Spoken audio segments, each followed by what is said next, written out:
ಈ construction project practices ಬಗ್ಗೆ ಮಾತಾಡ್ತಾ ಬಂದ್ವಿ. ಮಾತಾಡ್ತಾ ಇದ್ದಾಗ ಇದರಲ್ಲಿ ಬೇಕಾದಷ್ಟು ವಿಚಾರಗಳಿದೆ ಮಾತಾಡ್ಲಿಕ್ಕೆ. ಕಾಂಟ್ರಾಕ್ಟ್ ಇಂದ ಹಿಡಿದು, ಅಂದ್ರೆ ಒಂದು ವರ್ಕ್ ಅನ್ನ ಕಾಂಟ್ರಾಕ್ಟ್ ಕೊಡೋದ್ರಿಂದ ಹಿಡಿದು, ಸೊ ಅದನ್ನ ಮೇಂಟೆನೆನ್ಸ್ ತನಕ ನಾವು, ಮೇಂಟೆನೆನ್ಸ್ ಅಂತಂದ್ರೆ ಅವಾರ್ಡ್ ಪೇಮೆಂಟ್ಸ್, ಕಾಂಟ್ರಾಕ್ಟ್ ಕೊಡೋದ್ರಿಂದ ಹಿಡಿದು ಪೇಮೆಂಟ್ಸ್ ಮಾಡೋ ತನಕ ಅಷ್ಟೇ ಈ ಒಂದು ಟಾಪಿಕ್ ಅಲ್ಲಿ 3rd ಯೂನಿಟ್ ಅಥವಾ ಕನ್ಸ್ಟ್ರಕ್ಷನ್ ಪ್ರಾಜೆಕ್ಟ್ ಪ್ರಾಕ್ಟೀಸಸ್ ಅಲ್ಲಿ ಮಾತಾಡೋದು. ಕಾಂಟ್ರಾಕ್ಟರ್ಗೆ ಕೆಲಸನ ವಹಿಸುವಂತದ್ದು ಮತ್ತೆ ಪೇಮೆಂಟ್ ಮಾಡುವಂತದ್ದು. ಸೊ ಕೆಲಸ ಹೇಗ್ ವಹಿಸ್ಬೇಕು ಮತ್ತೆ ಪೇಮೆಂಟ್ ಹೇಗ್ ಮಾಡ್ಬೇಕು ಅನ್ನೋದ್ರ ಬಗ್ಗೆ ನಾವು ಹೆಚ್ಚು ತಿಳ್ಕೊಬೇಕಾಗತ್ತೆ. ಅದರಲ್ಲಿ ನಾವು ಕಾಂಟ್ರಾಕ್ಟ್ ಅವಾರ್ಡ್ ಮಾಡೋದ್ರ ಬಗ್ಗೆ ತಿಳ್ಕೊಂಡಿದೀವಿ ಇಲ್ಲಿ ತನಕ. ಕಾಂಟ್ರಾಕ್ಟ್ ಅವಾರ್ಡ್ ಮಾಡೋದು, ಟೆಂಡರ್ ಪ್ರೊಸೀಜರ್ಸ್ ಏನು, ಟೆಂಡರ್ ಅಂದ್ರೆ ಏನು, MD ಯಾವಾಗ ಕಟ್ಟಬೇಕು, ಟೆಂಡರ್ನ ಸುಮ್ನೆ ಅಪ್ಲೈ ಮಾಡ್ಬೋದಾ, ಅದಕ್ಕೆ ನಿಬಂಧನೆಗಳೇನು, what are the procedure to be followed while applying the tender for the particular work or a project if it is called by the department ಅಂತ ಹೇಳಿದಾಗ, ಸೊ ನಾವು ಅದನ್ನೆಲ್ಲ ತಿಳ್ಕೊಂಡಿದ್ದೀವಿ. ಸೆಕ್ಯೂರಿಟಿ ಡಿಪಾಸಿಟ್ ಅಂದ್ರೆ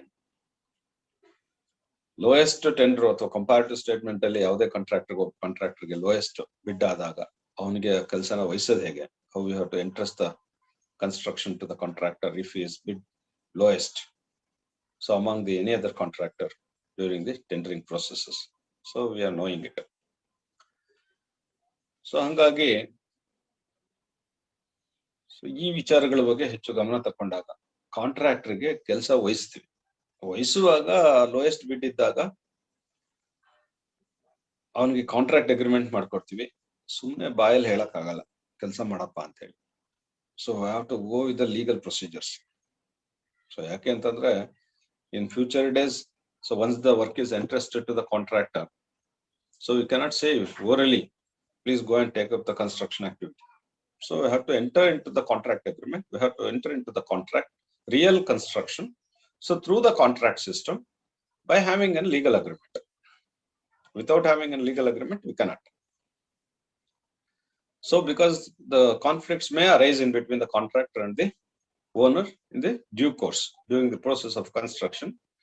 So either delay in the progress or in the quality maintenance or in the payment terms and conditions. So similarly, so some of the things like that. So ಹೀಗೆ ಬೇಕಾದಷ್ಟು activities construction program ಅಲ್ಲಿ ಇರೋದ್ರಿಂದ, so ಯಾವ್ದಾದ್ರು ಒಂದು ವಿಚಾರಕ್ಕಾಗಿ contractor ಮತ್ತೆ ಓನರ್ಗೆ ಜಗಳ ಬರ್ಬೋದು. ಅಂತ ಸಂದರ್ಭಗಳಲ್ಲಿ ಟರ್ಮಿನೇಷನ್ ಬಗ್ಗೆನೂ ಕೂಡ ನಾವು ಮಾತಾಡ್ತೀವಿ. ಕಾಂಟ್ರಾಕ್ಟರ್ನ ಟರ್ಮಿನೇಟ್ ಮಾಡೋದು ಹೇಗೆ ಪ್ರಾಜೆಕ್ಟ್ ಇಂದ ಅನ್ನೋದ್ರ ಬಗ್ಗೆ. ಸೊ ಮತ್ತೆ ಹೊಸ ಕೆಲಸಗಳಿಗೂ ಅಪ್ರೂವಲ್ ತಗೊಳ್ಳೋದು ಹೇಗೆ, ಅಡ್ಮಿನಿಸ್ಟ್ರೇಟಿವ್ ಅಪ್ರೂವಲ್ ಮತ್ತೆ ಟೆಕ್ನಿಕಲ್ ಸ್ಯಾಂಕ್ಷನ್ ಅಂದ್ರೆ ಏನು ಅನ್ನೋದ್ರ ಬಗ್ಗೆ ಮಾತಾಡ್ತೀವಿ. ಸೊ ಇಷ್ಟು ಕನ್ಸ್ಟ್ರಕ್ಷನ್ ಅಥವಾ ಕಾಂಟ್ರಾಕ್ಟ್ ಸಿಸ್ಟಮ್ ಬಗ್ಗೆ ಅಥವಾ ಟೆಂಡರಿಂಗ್ ಪ್ರೊಸೀಜರ್ ಬಗ್ಗೆ ನಾವು ಮಾತಾಡ್ತಾ ಹೋದ್ವಿ. ನೆಕ್ಸ್ಟ್ ಅವನಿಗೆ ಕನ್ಸ್ಟ್ರಕ್ಷನ್ ಹ್ಯಾಂಡ್ ಓವರ್ ಮಾಡಿದ್ಮೇಲೆ ಒಬ್ಬ ಕಾಂಟ್ರಾಕ್ಟರ್ಗೆ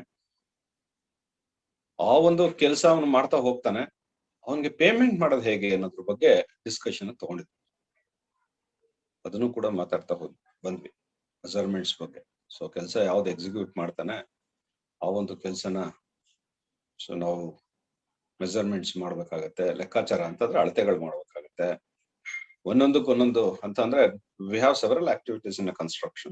For example, since from the clearance of the jungle at site to the handed over of the construction, or either it may be a building, road, or it may be a bridge, whatever it may be the type of the construction, we should hand over to the owner or a department for the usage. ಉಪಯೋಗಿಸ್ಬೇಕು. ಅದನ್ನ ಸುಮ್ಮನೆ ಮಾಡ್ಕೊಂಡು ಇಟ್ಕೊಳಕ್ಕಾಗಲ್ಲ. ಅದನ್ನ ಸಾರ್ವಜನಿಕರಿಗೆ ಉಪಯೋಗ ಬಿಡಬೇಕು. We have to allow that whatever infrastructure created through the construction for the public use. Otherwise it is waste of money or the time we are invested on that. So it is totally waste. Suppose if it is not useful for the public, then it is totally waste. So therefore we have to make the total infrastructure for the use of the public. That is our motto at the end. So hagagi, but during the process of construction we have to make the payments to the contractor for the works completed. So ಏನ್ ಕೆಲಸ complete ಮಾಡ್ತಾನೆ ಅವನಿಗೆ payment ಮಾಡ್ಬೇಕು. ಅದ್ರ ಬಗ್ಗೆ ಮಾತಾಡ್ಬೇಕು ಇವತ್ತು. So ಈ ಒಂದು ಸೆಷನ್ ಅಲ್ಲಿ ಸೊ ನಾವು ಆಗ್ಲೇ ಟೆಂಡರಿಂಗ್ ಪ್ರೊಸೆಸಸ್ ಬಗ್ಗೆ ತಿಳ್ಕೊಂಡಿದ್ವಿ. ಹೇಗೆ ಟೆಂಡರಿಂಗ್ ಪ್ರೊಸೆಸ್, ಕಾಂಟ್ರಾಕ್ಟರ್ಗೆ ಟೆಂಡರಿಂಗ್ ಲೋಯೆಸ್ಟ್ ಬಿಡ್ ಆದವನಿಗೆ ಕಾಂಟ್ರಾಕ್ಟ್ ಅಗ್ರಿಮೆಂಟ್ ಮಾಡ್ತೀವಿ. ಅಗ್ರಿಮೆಂಟ್ ಮೂಲಕನೇ ನಾವು ವರ್ಕ್ ಆರ್ಡರ್ ಇಶ್ಯೂ ಮಾಡಿ legally we are enter into the construction. Once we enter into the real construction, the contractor is taken the construction as per the agreement and the work order issued by the department. Then it is the responsibility of the owner of the department to make payment to the contractor. So for the work carried out, or otherwise the work completed, or otherwise items executed. So that is the procedure. Without making the payment at several stages, so contractor cannot further proceed with the construction. ಮುಂದೆ ಹೋಗಕ್ಕಾಗಲ್ಲ. ದುಡ್ಡು ಕೊಡ್ಲಿಲ್ಲ ಅಂತಂದ್ರೆ ಯಾವ್ದೋ ಒಂದು stage ಅಲ್ಲಿ, so ಒಂದು ಕೋಟಿ, ಒಂದು for example it's 1 crore project, 1 crore invest ಮಾಡಿ ಅವ್ನು ಸೆಕ್ಯೂರಿಟಿ ಡಿಪಾಸಿಟ್ 10% ಫಸ್ಟ್ ಕಟ್ಟಿರ್ತಾನೆ. ಇಲ್ಲಿ 1 ಕೋಟಿ ಕೆಲಸ ಇದೆ, 1 ಕೋಟಿ ಕೆಲಸ ಪ್ಲಸ್ ಸೆಕ್ಯೂರಿಟಿ ಡಿಪಾಸಿಟ್ ಎಲ್ಲ ಇನ್ವೆಸ್ಟ್ಮೆಂಟ್ ಮಾಡಿ ಅವ್ನ ಕೆಲಸ ಆದ್ಮೇಲೆ ದುಡ್ಡು ತಗೊಳಪ್ಪ ಅಂತಂದ್ರೆ ಆಗಲ್ಲ. It's very hectic, otherwise it's very risky. So ಆಗದೇ ಇರೋ ಕೆಲಸ. ಸೊ ಹಾಗಾಗಿ ಸೊ ನಾವು ಪೇಮೆಂಟ್ ನ ಮಾಡ್ಬೇಕಾಗತ್ತೆ ಕಾಂಟ್ರಾಕ್ಟ್. ಅದು ನಾವು ಅಂತಂದ್ರೆ in the sense is either department or owner. ನಾವು ಇಂಡಿವಿಜುವಲ್ ಪ್ರೈವೇಟ್ ಓನರ್ ಇರ್ಬೋದು ಅಥವಾ ಆರ್ಗನೈಸೇಷನ್. ಸೊ ಪೇಮೆಂಟ್ ನ ಹೇಗ್ ಮಾಡೋದು ಅನ್ನೋದ್ರ ಬಗ್ಗೆ ನಾವು ಮಾತಾಡ್ಬೇಕಾಗತ್ತೆ. ನಮಗ್ ಗೊತ್ತಿದೆ construction activity different stages, since from earth work to handed over to building to be handed over to the particular organization or for the department after completion of all the activities of the construction. So ನಾವು ಅದಕ್ಕೆ measurements ಮಾಡ್ಕೋಬೇಕಾಗತ್ತೆ. ಯಾವುದೇ ಒಂದು ಕೆಲಸನ ನಾವು ಅಳತೆ ಮಾಡದೆ ದುಡ್ಡು ಕೊಡಕ್ ಬರಲ್ಲ. ಸೊ ಎಸ್ಟಿಮೇಷನ್ ಅಲ್ಲೂ ಕೂಡ, so during the project proposal time R otherwise the tendering processes, so we made the detail specifications, estimation ಆದ ಕ್ವಾಂಟಿಟಿ ವರ್ಕೌಟ್ ಮಾಡಿರ್ತೀವಿ. So rates as per the schedule of rates of the particular circle arrive ಆಗಿರ್ತೀವಿ, ಅಥವಾ ಅದು ಹಾಕಿ ಗುಣಿಸಿ so total cost of the project ನಮ್ಗೆ ಗೊತ್ತಿರುತ್ತೆ. But rate ಒಂದ್ ಕಡೆಗೆ ಇರಲಿ, ಬಟ್ ಈಗ ನಮ್ಗೆ ಕೆಲಸ ಎಷ್ಟಾಗಿದೆ ಅನ್ನೋದನ್ನ ಕ್ವಾಂಟಿಟಿನ ಎಕ್ಸಿಕ್ಯೂಟ್ ಅಥವಾ ಎಸ್ಟಿಮೇಟ್ ಮಾಡ್ಬೇಕು, ಅಥವಾ ಮೆಜರ್ಮೆಂಟ್ ಮಾಡ್ಬೇಕು. ಅದು ಎಸ್ಟಿಮೇಟ್ ಇರೋ ಮೆಜರ್ಮೆಂಟೇ ಆಗಿರ್ಬೋದು, ಅದೇ ರೀತಿ ಒಂದು ಕೆಲಸ ಮಾಡಿರ್ಬೋದು. ಎಸ್ಟಿಮೇಟ್ ಇರೋ ಮೆಜರ್ಮೆಂಟ್ ಡ್ರಾಯಿಂಗ್ ಅಲ್ಲಿ ಏನು ಮೆಜರ್ಮೆಂಟ್ಸ್ ಇದೆ, ಡ್ರಾಯಿಂಗ್ ಅಲ್ಲಿ ಏನು ಸ್ಟ್ರಕ್ಚರಲ್ ಡೀಟೇಲ್, ಈಗ for example foundation column fit ಅಂತ ಇರುತ್ತೆ. ಸೊ ಆ ಕಾಲಮ್ ಫಿಟ್ ಫೌಂಡೇಶನ್ ಡ್ರಾಯಿಂಗ್ ಅಲ್ಲಿ ಏನ್ ಮೆಜರ್ಮೆಂಟ್ ಇದೆ ಅದೇ ತರ ಎಕ್ಸಿಕ್ಯೂಟ್ ಮಾಡಿರ್ತೀವಿ. ಸೊ ಹಾಗಾಗಿ ಸೊ ಎಕ್ಸಿಕ್ಯೂಷನ್ ಮೆಜರ್ಮೆಂಟ್ ಎಕ್ಸಿಕ್ಯೂಟೆಡ್ ಏನಿದೆ, ಈ ಪಿಟ್ ಇದೆ, ಅರ್ತ್ ವರ್ಕ್ ಎಕ್ಸ್ಕವೇಷನ್ ಮಾಡಿದೀವಿ ಒಂದು ಕಾಲಮ್ ಪಿಟ್, ಇದನ್ನ ಮೆಜರ್ಮೆಂಟ್ ಮಾಡ್ಕೋಬೇಕು ಅಕ್ಯುರೇಟ್ ಆಗಿ. ಸೊ ಇದರ ಅದನ್ನ ಫಾರ್ ಎಕ್ಸಾಂಪಲ್ 1 ಮೀಟರ್ ಅಂತ earth work 1 meter width, length is also 1 meter, depth is 1 meter ಅಂತ ಕೊಟ್ರೆ, ಸೊ ಎಕ್ಸಾಕ್ಟ್ ಆಗಿ ನಾವು ಸೈಟ್ ಅಲ್ಲಿ 1 ಮೀಟರ್ ತೆಗ್ದಿರೋದಿಲ್ಲ, 1 ಮೀಟರ್ 5 ಸೆಂಟಿಮೀಟರ್ ಜಾಸ್ತಿ ತೆಗ್ದಿರ್ಬೋದು. ಸೊ 5 ಸೆಂಟಿಮೀಟರ್ ಕಡಿಮೆ ಅಂತ ತೆಗಿಯಕ್ಕಾಗಲ್ಲ, ಜಾಸ್ತಿ ತೆಗ್ದಿರ್ಬೋದು. ಸೊ ಹಂಗಾಗಿ ಕಡಿಮೆ ಜಾಸ್ತಿ ತೆಗ್ದಿರೋದನ್ನ ಬಿಟ್ಬಿಟ್ರೆ ಕಾಂಟ್ರಾಕ್ಟರ್ ಲಾಸ್ ಆಗತ್ತೆ. ಕಾಂಟ್ರಾಕ್ಟರ್ಗೆ ತೆಗಿಬೇಡ ಅಂತ 1 ಮೀಟರ್ ಕರೆಕ್ಟ್ ಆಗಿ ತೆಗಿ ಅಂತ ಹೇಳಿರ್ತೀವಿ. Because of the site condition he could not able to achieve exactly 1 meter. He may excavated 1.05 meters instead of 1 meter because of the site condition. So ಅಂತ ಸಂದರ್ಭದಲ್ಲಿ 5 ಸೆಂಟಿಮೀಟರ್ ನಾನು measurement ಕೊಡಕ್ಕಾಗಲ್ಲ ಅಂತ ಹೇಳಕ್ಕಾಗಲ್ಲ. So because he is executed. So we know the facts and figures of the site, so problems of the site, why it is carried out. So all these things is you should know to the section officer who is in charge of the particular site. So ಅವನಿಗೆ ಗೊತ್ತಿರುತ್ತೆ. ಹಾಗಾಗಿ ಆ measurements ಏನಿರುತ್ತೆ executed quantities ನಾನು ಹೇಳ್ತಿರೋದು. So ನಾವೇನ್ ಕೆಲಸ ಮಾಡಿದೀವಿ ಅದ್ರ ಅಳತೆಗಳನ್ನ ನಾವು ಬರೀಬೇಕಾಗತ್ತೆ, ಅದ್ರ ಮೇಲೆ ಬಿಲ್ ಮಾಡ್ಬೇಕಾಗತ್ತೆ, ಹಣ ಕೊಡ್ಬೇಕಾಗತ್ತೆ. ಸೊ ಎಸ್ಟಿಮೇಷನ್ ಇರೋ ಕ್ವಾಂಟಿಟಿಗೆ ಬಿಲ್ ದುಡ್ಡು ಕೊಡಕ್ ಆಗಲ್ಲ. ಎಸ್ಟಿಮೇಟ್ ಅಲ್ಲಿ ಯಾವ್ದೋ ಒಂದು ಕ್ವಾಂಟಿಟಿ ಮೆನ್ಷನ್ ಮಾಡಿರ್ತೀವಿ. Quantity for example earth work 500 cubic meter ಅಂತ, 500 ಕ್ಯೂಬಿಕ್ ಮೀಟರ್ ಕೆಲಸ ಇಲ್ಲ ಆಗ್ಬೋದು, ಅದಕ್ಕಿಂತ ಕಡಿಮೆ ಆಗ್ಬೋದು.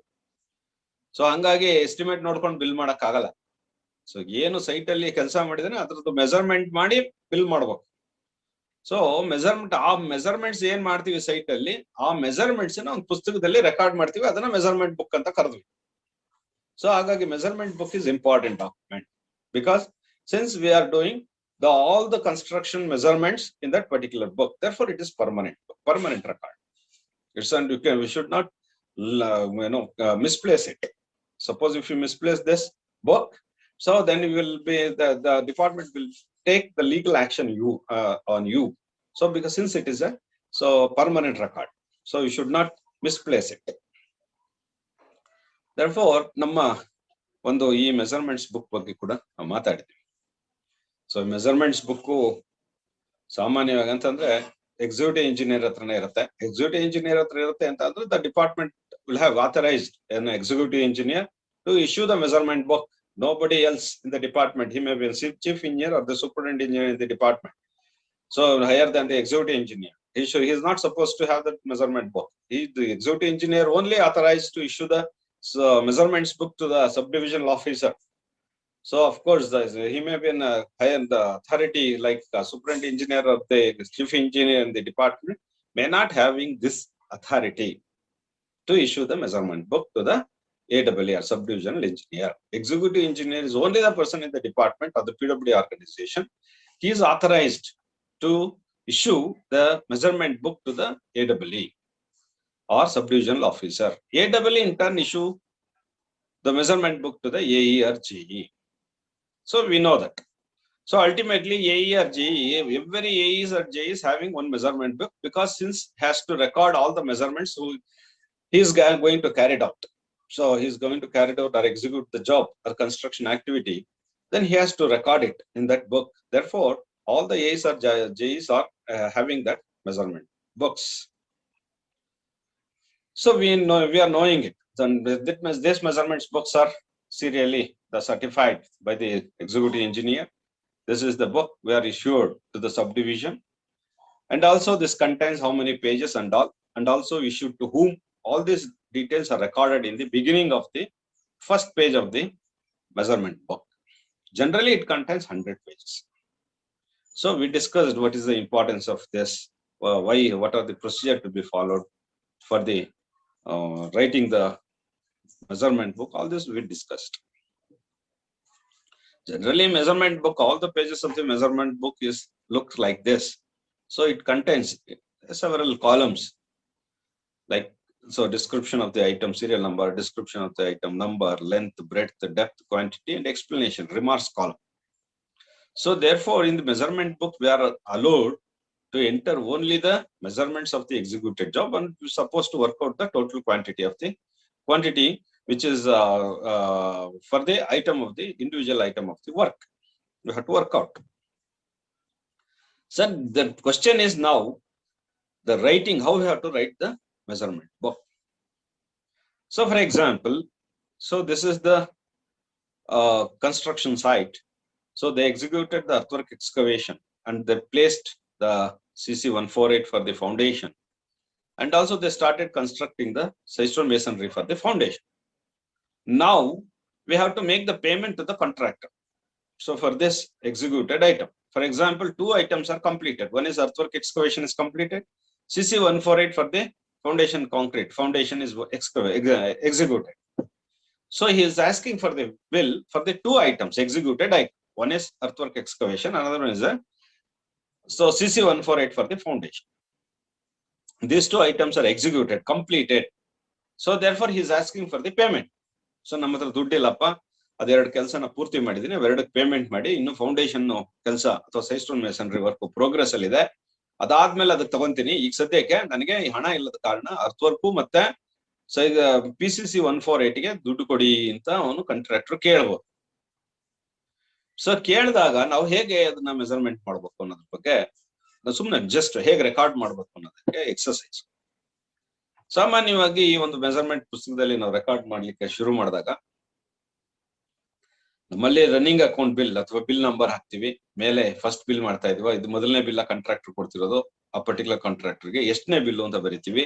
Name of the contractor, site, situation of the work, ಎಲ್ಲಿ ವರ್ಕ್ ನಡೀತಾ ಇದೆ, ಮತ್ತೆ so name of the work and situation, location of the work, so ಮತ್ತೆ name of the contractor, name and due date of the agreement, so name and date of the agreement, date, return order ಅಂತ ಅಂದ್ರೆ so work order ಕೊಟ್ಟಿರುವಂತ date, so actual completion of the work ಯಾವತ್ ಮಾಡ್ಬೇಕು, date of recording the measurement, ಯಾವತ್ತು record ನ measure ಮಾಡಿದ್ವಿ, so reference ಏನಾದ್ರು ಇದೆಯಾ, ಪ್ರೀವಿಯಸ್ ಮೆಜರ್ಮೆಂಟ್ಸ್ ರೆಫರೆನ್ಸ್ ಏನಾದ್ರು ಇದೆಯಾ ಅನ್ನೋದ್ರ ಬಗ್ಗೆ ಮಾಹಿತಿಗಳನ್ನ ನಾವು ಮೇಲೆ at the head of the measurements ನಾವು ಬರಿತೀವಿ.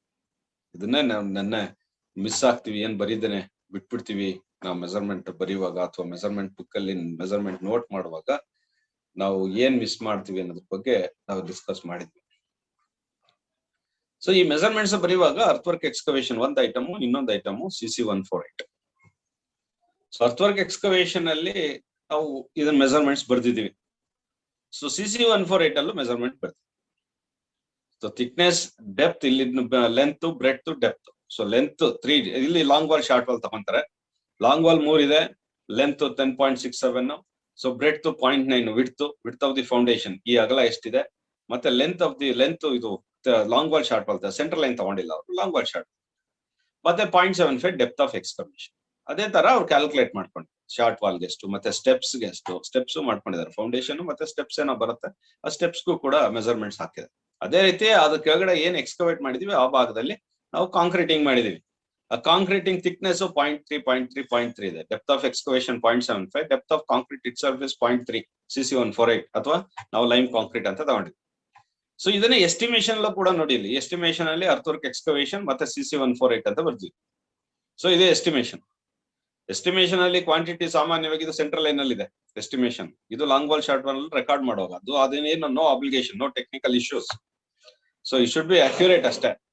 ಅಷ್ಟ್ ಬಿಟ್ರೆ ಸೊ ತಪ್ಪು ಮಾಡಬಾರ್ದು, ಅದು ಹೊರತುಪಡಿಸಿದ್ರೆ ಇದು ಸೆಂಟ್ರಲ್ ಲೈನ್ ಅಲ್ಲಿ ಇದೆ, ಇದು ಲಾಂಗ್ ವಾಲ್ ಶಾರ್ಟ್ ವಾಲ್ ಇದೆ ಅನ್ನೋ ಪ್ರಶ್ನೆ ಇಲ್ಲ. Any method can adapt.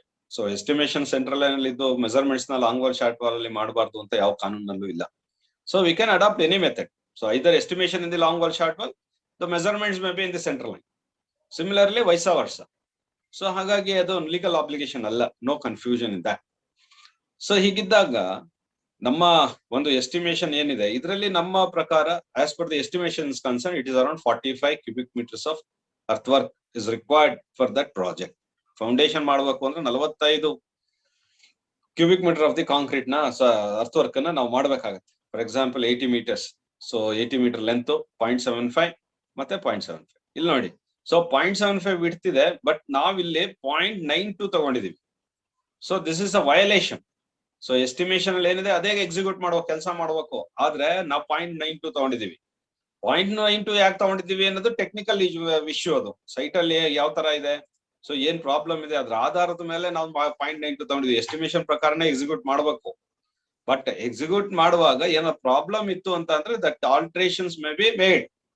So ನಾವು ಮಾಡ್ಕೊಂಡಿರ್ಬೋದು. ಸೊ ಅದ ಕಾರಣ ಸೊ ಎಸ್ಟಿಮೇಷನ್ ಅಲ್ಲಿ ವಿಡ್ತ್ 0.75 ಇದೆ, ಡೆಪ್ತ್ 0.75 ಇದೆ. ಸೊ ವಿಡ್ತ್ ಮಾತ್ರ 0.75 ಬದಲು 0.9 ಜಾಸ್ತಿ ಆಗಿದೆ. ಸೊ ಅದರಿಂದ ಯಾಕೆ ಜಾಸ್ತಿ ಆಯ್ತು? ಜಾಸ್ತಿ ಆದಾಗ ದುಡ್ಡು ಜಾಸ್ತಿ ಖರ್ಚಾಗುತ್ತೆ. Suppose if you are carry out the earthwork excavation, so which is specified in the estimate, also in the specifications or otherwise in the detailed drawing. So we are carried out, instead of 0.75 carried out 0.92. So this is the quantity become more than the 45 cubic meters, then the cost of the project increases. ಯಾವಾಗ ದುಡ್ಡು ಜಾಸ್ತಿ ಆಗುತ್ತೆ ಒಂದೊಂದು ಐಟಮ್ಗೂ cost of the project ಜಾಸ್ತಿ ಆಗ್ತಾ ಹೋಗುತ್ತೆ. Cost of the project ನಮ್ಮ Moto ಏನು, ಪ್ರಾಜೆಕ್ಟ್ ಮ್ಯಾನೇಜ್ಮೆಂಟ್ ಅಲ್ಲಿ ಎಷ್ಟು ದುಡ್ಡಿದೆ, ಎಷ್ಟು ಎಸ್ಟಿಮೇಷನ್ ಇದೆ ಅಷ್ಟೇ ದುಡ್ಡಲ್ಲಿ ಮಾಡಬೇಕು ಪ್ರಾಜೆಕ್ಟ್ ನ. ಅದಕ್ಕಿಂತ ಜಾಸ್ತಿ ಮಾಡೋದಾದ್ರೆ ನಾವೇ ಪ್ರಾಜೆಕ್ಟ್ ಮ್ಯಾನೇಜ್ಮೆಂಟ್ ಓದ್ಬೇಕು. ಸೊ ಅದರಿಂದ ಸೊ ಎಷ್ಟು ಕೆಲಸ ಮಾಡಬೇಕು ಅನ್ನೋದನ್ನ ನಾವು ಡಿಸೈಡ್ ಮಾಡ್ಬೇಕಾಗತ್ತೆ. ಬಟ್ ಇದಕ್ಕೆ ಎಕ್ಸ್ಪ್ಲನೇಷನ್ ಇರುತ್ತೆ. 0.92 ಏನಕ್ಕಾಯ್ತು, ಸೊ ಇಲ್ಲಿ ಬೇರೆ ಇನ್ನೇನು ಟೆಕ್ನಿಕಲ್ ಇಶ್ಯೂಸ್ ಇರುತ್ತೆ, ಅದನ್ನ ಕೋಟ್ ಮಾಡ್ತಾರೆ ಅಲ್ಲಿ ಇಂಜಿನಿಯರ್, ಸೈಟ್ ಇನ್ಚಾರ್ಜ್. ಈ ಕಾರಣಕ್ಕಾಗಿ ನಾನು 0.75 ಅಚೀವ್ ಮಾಡ್ಲಿಕ್ಕಾಗಲಿಲ್ಲ, 0.92 ತಕೊಂಡಿದೀನಿ ಅಂತ ಹೇಳಿ. ಹಂಗಾಗಿ ಕ್ವಾಂಟಿಟಿ ಇವ್ರದ್ದು 30.62 cubic meter ಬಂದಿದೆ. ಸೊ ಎಕ್ಸಿಕ್ಯೂಟ್ ಕ್ವಾಂಟಿಟಿ ಇಲ್ಲಿ 45 cubic meter ಇದೆ. 45 cubic meter ಎಕ್ಸಿಕ್ಯೂಟ್ ಮಾಡ್ಬೇಕು ಅಂತಿಲ್ಲ. ಸೈಟ್ ರಿಕ್ವೈರ್ಮೆಂಟ್ ಅಲ್ಲಿ it's executed quantity 630.62 cubic meters ಇದೆ. ಅದೇ ರೀತಿ concrete quantity, for example it is around 25.5 cubic meter. So what is this 25.5 cubic meter, it is 12.1 cubic meter. So it there is a variation. ಕಡಿಮೆ ಆದ್ರೆ ನಮಗೆ savings ಆಗುತ್ತೆ, cost of the project ಕಡಿಮೆ ಆಗುತ್ತೆ. ಈಗ 45 cubic meter ಗೆ 11,000 ಚಿಲ್ಲರೆ ಇದೆ. ಸೊ 30 cubic meter ಅಂದ್ರೆ ಇನ್ನೂ ಕಡಿಮೆ ಆಯ್ತು. ಸೊ ಇಲ್ಲಿ 25 cubic meter 25.5 cubic meter ಇದೆ. 12.1 cubic meter ನಾವು ಎಕ್ಸಿಕ್ಯೂಟ್ ಮಾಡಿದ್ರೆ ಇನ್ನು ಕಾಸ್ಟ್ ಆಫ್ ದಿ ಪ್ರಾಜೆಕ್ಟ್ 50% ಕಮ್ಮಿ ಆಯ್ತು. ಸೊ 6,500 ರೂಪಾಯಿ ಇದೆ 1 cubic meter ಇಲ್ಲಿ ಕಾಂಕ್ರೀಟ್ CC148. ಸೊ ಇಲ್ಲಿ 1,65,000 ರೂಪಾಯಿ ಇದೆ. ಇದ್ರಲ್ಲಿ 50% ಅಲ್ಲಿ ಮುಗ್ದೋಗುತ್ತೆ 12 ಅಂತಂದ್ರೆ. ಸೊ ಅರೌಂಡ್ 80,000 rupees ಅಲ್ಲಿ ಮುಗ್ದೋಗುತ್ತೆ. ಇನ್ನು 80,000 ಉಳಿತಲ್ಲ ನಮಗೆ ಪ್ರಾಜೆಕ್ಟ್ ಕಾಸ್ಟ್ ಅಲ್ಲಿ. ಅದರಿಂದ ಪ್ರಾಜೆಕ್ಟ್ ಕಾಸ್ಟ್ ಅಲ್ಲಿ ಸೇವಿಂಗ್ಸ್ ಮಾಡ್ಬೋದೇ ಹೊರತು ಎಕ್ಸಸ್ ಖರ್ಚು ಮಾಡಕ್ಕೆ ನಮ್ಗೆ ಅಧಿಕಾರ ಇಲ್ಲ. ಎಕ್ಸ್ಟ್ರಾ ಖರ್ಚು ಮಾಡಕ್ ಅಧಿಕಾರ ಇಲ್ಲ, ಪ್ರಾಜೆಕ್ಟ್ ಅಲ್ಲಿ ಸೇವಿಂಗ್ಸ್ ಮಾಡ್ಬೋದು. ಹಾಗಾಗಿ so U C this is the measurement book. These are all the columns in the measurements book. We've entered, this is the detailed specification. Description column alli this is specification bardve. So number, length, breadth column alli, so we recorded the measurements and we worked out the quantities. So content ಅಥವಾ quantity column alli ನಾವು quantity na ಹಾಕಿದೀವಿ. There is a remarks column on the other side. So this is how we have to record the measurements. So ಅದಕ್ಕೆ record ಮಾಡುವಾಗ procedures ಏನಿದೆ, continuous ಆಗಿ record ಮಾಡಬೇಕು, initial ಮಾಡಬೇಕು, ನಾನು ರೆಕಾರ್ಡ್ ಮಾಡಿದೀನಿ ಅಂತ ಹೇಳಿ. ಸೊ ಕ್ರಾಸ್ ಮಾಡಕ್ ಕೊಡ್ದು ಅಥವಾ ಇದು ಎರೇಸ್ ಮಾಡೋಂಗಿಲ್ಲ. ಈ ಸೈಟ್ ಅಲ್ಲೇ ಎಕ್ಸಿಕ್ಯೂಟೆಡ್ ಏನು ವರ್ಕ್ ಸೈಟ್ ಇದೆ ಅಲ್ಲೇ ನಾವು ರೆಕಾರ್ಡ್ ಮಾಡ್ಬೇಕು, ಅದೆಲ್ಲ ಪ್ರೊಸೀಜರ್ಸ್ ಇದೆ, ಅದನ್ನೆಲ್ಲ ತಿಳ್ಕೊಂಡಿದೀವಿ. ಸೊ ಹಂಗಾಗಿ ಅದ್ರ ಪ್ರಕಾರನೇ ಇದನ್ನೆಲ್ಲ ರೆಕಾರ್ಡ್ ಮಾಡಿದೀವಿ. ಈಗ ನಮ್ ಪ್ರಶ್ನೆ ಏನಪ್ಪಾ ಅಂತ ಅಂದ್ರೆ, ಇದಕ್ಕೆ ಎಕ್ಸಿಕ್ಯೂಟಿವ್ ಮೆಜರ್ಮೆಂಟ್ಸ್ ರೆಕಾರ್ಡ್ ಮಾಡೋದ್ರ ಬಗ್ಗೆ ನಮ್ಗೆ ಗೊತ್ತಿದೆ. ಈಗ ಪೇಮೆಂಟ್ ಮಾಡ್ಬೇಕು ಕಾಂಟ್ರಾಕ್ಟರ್ಗೆ, ಅದ್ರ ಬಗ್ಗೆ ಮಾತಾಡ್ಬೇಕಾಗಿದೆ ನಾವು. ಇದನ್ನ ಪೇಮೆಂಟ್ ಮಾಡಕ್ಕಾಗೆ ಈ ಕ್ವಾಂಟಿಟಿನ ಮೆಜರ್ಮೆಂಟ್ ತಗೊಂಡಿರೋದು, ಎಷ್ಟು ಕೆಲಸ ಮಾಡಿದಾನೆ ಅಂತ ಕ್ವಾಂಟಿಟಿ ವರ್ಕೌಟ್ ಮಾಡಿದೀವಿ ನಾವು. ರೇಟ್ ಸಿಗುತ್ತೆ ಎಸ್ಟಿಮೇಷನ್ ಅಲ್ಲಿ, ರೇಟ್ ನ ಗುಣಿಸ್ಬಿಟ್ರೆ ಈ ಕ್ವಾಂಟಿಟಿಗೆ ಅಮೌಂಟ್ ಬರುತ್ತೆ, ಎಷ್ಟು ದುಡ್ಡು ಕೊಡ್ಬೇಕು ಅಂತ ಗೊತ್ತಾಗುತ್ತೆ. ಅರ್ತ್ ವರ್ಕ್ ಗೆ ಎಷ್ಟು ದುಡ್ಡು ಕೊಡ್ಬೇಕು, ಕಾಂಕ್ರೀಟ್ ಹಾಕಿದಕ್ಕೆ CC 148 ಹಾಕಿದಕ್ಕೆ ಎಷ್ಟು ದುಡ್ಡು ಕೊಡ್ಬೇಕು ಅನ್ನೋದು ನಮ್ಗೆ ಗೊತ್ತಾಗುತ್ತೆ. ಸೊ ಹಾಗಾಗಿ ಸೊ ನಾವು ಈಗ ಸೊ ಇದನ್ನ ಯಾವ್ದು ಪೇಮೆಂಟ್ ಮಾಡಕ್ಕಿಂತ ಮುಂಚೆ ಈ ಒಂದು ಮೆಜರ್ಮೆಂಟ್ಸ್ ಅನ್ನ ಯಾರು ರೆಕಾರ್ಡ್ ಮಾಡಿರೋದು, ಯಾರು ಸೆಕ್ಷನ್ ಆಫೀಸರ್ ರೆಕಾರ್ಡ್ ಮಾಡಿರ್ತಾನೆ. ಸೆಕ್ಷನ್ ಆಫೀಸರ್ ಯಾರು ಇನ್ಚಾರ್ಜ್ ಇದಾರೆ PWD ಪ್ರೊಸೀಜರ್ ಪ್ರಕಾರ, ನಮ್ಗೆ ಎಕ್ಸಿಕ್ಯೂಟ್ ಮಾಡೋನೆ, ವರ್ಕ್ ಎಕ್ಸಿಕ್ಯೂಟ್ ಮಾಡೋನೆ. ಒಂದ್ಸರಿ PWD ಸ್ಟ್ರಕ್ಚರ್ ನೋಡಿದ್ರೆ, ಸೊ AEs ಆರ್ JEs ಇವತ್ತು ವರ್ಕ್ ರೆಸ್ಪಾನ್ಸಿಬಿಲಿಟಿ ನೋಡಿದ್ರೆ ಇವನು ಎಕ್ಸಿಕ್ಯೂಟ್ ಮಾಡೋದು, ಇವಂದು ಸೈಟ್. ಸೊ AE ಅಥವಾ JE ನಾಳೆ ನೀವು ಡಿಪ್ಲೊಮಾ ಬೇಸಿಸ್ ಅಲ್ಲಿ ಅಪಾಯಿಂಟ್ ಆದ್ರೆ PWD ಗೆ JE ಆಗಿ ಅಪಾಯಿಂಟ್ ಆಗ್ತೀರಾ. ಇಂಜಿನಿಯರಿಂಗ್ ಬ್ಯಾಕ್ ಗ್ರೌಂಡ್ BE ಮಾಡಿದ್ರೆ ಸೊ ಅಸಿಸ್ಟೆಂಟ್ ಇಂಜಿನಿಯರ್ ಆಗಿ ಅಪಾಯಿಂಟ್ ಆಗ್ತೀರಾ. ಇವರು ರೆಸ್ಪಾನ್ಸಿಬಲ್ ಆ ಒಂದು ಕನ್ಸ್ಟ್ರಕ್ಷನ್ ಆಕ್ಟಿವಿಟಿಗೆ. ಅವರು ಆ ಒಂದು ಕೆಲಸನ ಯಾರು ನೋಡ್ಕೊಂತ ಇದ್ದಾರೆ ಅವರು ಆ ಒಂದು ಮೆಜರ್ಮೆಂಟ್ಸ್ ಅನ್ನ ರೆಕಾರ್ಡ್ ಮಾಡಿರ್ತಾರೆ. Who is recorded this measurements? The site in charge ಅಥವಾ engineer in charge of the site or the in the as per the PWD is concerned, AE or JE is authorized, what is that, section officer or otherwise in charge of the project is authorized, is responsible to keep the MB and also the recording the work executed item of the work, measurements of the executed item of the work in the at the work site, particular work site. So ಇದು ಅವನು ಮಾಡಿರ್ತಾನೆ, section officer ಮಾಡಿರುವಂತದ್ದು. But ಇದು payment ಹೋಗ್ಬೇಕು, ದುಡ್ಡು ಕೊಡ್ಲಿಕ್ಕೆ ಹೋಗ್ಬೇಕು. ಯಾರು ಡಿಪಾರ್ಟ್ಮೆಂಟ್ ಅಲ್ಲಿ ದುಡ್ಡು ಕೊಡಕ್ಕೆ ಆಥರೈಸ್ ಮಾಡಿರೋದು, ಹಣ ಕೊಡೋರು ಯಾರು? ಸೊ ಒಬ್ಬರಿಗೆ ಪವರ್ ಇರೋದು. He may be chief engineer, he may be superintendent engineer, is not having any power to give money to the contractor. So you have to issue the money to the contractor only through checks, so government checks, so not by cash. So therefore, so even AAA and AEs or JEs are not authorized to give the money to the contractor or to make the payment to the contractor. So only the executive engineer is authorized to release the payment to the contractor for the work carried out, or otherwise which is bill submitted by the AEs or JEs for the executed item of the work at the site which is carried out by the contractor. So contractor ಯಾವ ಕೆಲಸಗಳನ್ನ ಮಾಡಿ ಮುಗಿಸಿದಾನೆ ಆ ಕೆಲಸಗಳಿಗೆ AE R JE bill ಮಾಡಿರ್ತಾನೆ. ಅವನು ಇವನ ಮೂಲಕ AAA ಮೂಲಕ ಎಕ್ಸಿಕ್ಯೂಟಿವ್ ಇಂಜಿನಿಯರ್ ಸಬ್ಮಿಟ್ ಮಾಡ್ತಾನೆ. ಎಕ್ಸಿಕ್ಯೂಟಿವ್ ಇಂಜಿನಿಯರ್ ಆ ಕಾಂಟ್ರಾಕ್ಟರ್ಗೆ ಚೆಕ್ ಮೂಲಕ ಪೇಮೆಂಟ್ ಮಾಡ್ತಾನೆ. ಸೊ ಇದು ಪ್ರೊಸೀಜರ್, ಇಲಾಖಾ procedure. So AEs R JEs ಏನ್ ರೆಕಾರ್ಡ್ ಮಾಡಿದ್ದಾರೆ ಮೆಜರ್ಮೆಂಟ್ಸ್, ಈ ಒಂದು AEs ಆರ್ JEs ಈ ವರ್ಕ್ ಸೈಟ್ ಅಲ್ಲಿ ಇದ್ಕೊಂಡು ಈ ಕೆಲಸನ ನೋಡಿ executed item of the work ಗೆ ಇವನು ಬಿಲ್ ಮಾಡ್ಕೊಟ್ಟಿದಾನಲ್ಲ, ಇದನ್ನ ಮೆಜರ್ಮೆಂಟ್ಸ್ ಬುಕ್ ಅಲ್ಲಿ ಕ್ವಾಂಟಿಟಿ ವರ್ಕ್ಔಟ್ ಮಾಡಿದಾರೆ. ಮೆಜರ್ಮೆಂಟ್ಸ್ ನ ಬರೆದು ಯಾವ ಕೆಲಸಕ್ಕೆ ಮೆಜರ್ಮೆಂಟ್ ಬರಿತಾ ಇದೀನಿ ಅಂತ ಪರ್ಟಿಕ್ಯುಲರ್ ಬರ್ದಿದ್ದಾನೆ, ಅದ್ರ ಮೆಜರ್ಮೆಂಟ್ಸ್ ಮತ್ತೆ ಅದ್ರ ಕ್ವಾಂಟಿಟಿ ಇದನ್ನೆಲ್ಲ ವರ್ಕ್ಔಟ್ ಮಾಡಿದಾನೆ. ವರ್ಕ್ಔಟ್ ಮಾಡಿದ್ಮೇಲೆ ಇದು ಪೇಮೆಂಟ್ ಮಾಡ್ಬೇಕು. ಸೊ ಪೇಮೆಂಟ್ ಮಾಡ್ಬೇಕು ಇನ್ನೊಂದು ಫಾರಂ ಸಿಗುತ್ತೆ. ಸೊ ಏನ್ ಫಾರಂ ಅದು? ಬಿಲ್ ಫಾರಂ ಅಂತ ಹೇಳಿ. ಆ ಫಾರಂ ಅಲ್ಲಿ ಬರೀ ಕ್ವಾಂಟಿಟಿ, ರೇಟು, ಅಮೌಂಟ್ ಇಷ್ಟ ಹಾಕಿದ್ರೆ ಸಾಕು. ಸೊ ಇಂತ ಅರ್ಥವರ್ಕ್ ಎಕ್ಸ್ಕವೇಷನ್ ಗೆ ಇಷ್ಟು ಕ್ವಾಂಟಿಟಿ ಎಕ್ಸಿಕ್ಯೂಟ್ ಆಗದೆ ಈ ಮೆಜರ್ಮೆಂಟ್ಸ್ ಬರೆಯಲ್ಲ. Measurements only in the measurement book. The quantity will be copied to the so bill form. ಆ ಬಿಲ್ ಫಾರ್ಮ್ ಸಪರೇಟ್ ಇದೆ. ಆ ಬಿಲ್ ಫಾರ್ಮ್ ಗೆ ಎರಡು ಕ್ವಾಂಟಿಟಿ ವರ್ಕ್ಔಟ್ ಮಾಡಿದ್ವಿ, ಅರ್ತ್ ವರ್ಕ್ ಮತ್ತೆ CC 148 for the foundation. So ಅದರಲ್ಲಿ earth work ಅನ್ನ 30.62 cubic metre ಮಾಡಿದೀವಿ. ಈ CC 148 ಅನ್ನ ನಾವು 12.1 ಕ್ಯೂಬಿಕ್ ಮೀಟರ್ ಎಕ್ಸಿಕ್ಯೂಟ್ ಮಾಡಿದೀವಿ ಅಂತ ಹೇಳಿ ಆ ಪರ್ಟಿಕ್ಯುಲರ್ ಕಾಲಮ್. ಆ ಬಿಲ್ ಫಾರ್ಮ್ ಅಲ್ಲಿ ಏನಿರುತ್ತೆ? Serial number, particular, quantity executed, rate, amount ಇಷ್ಟಿರುತ್ತೆ ಅದರಲ್ಲಿ. ಸೊ ಇದರಲ್ಲಿ ಇರಲ್ಲ.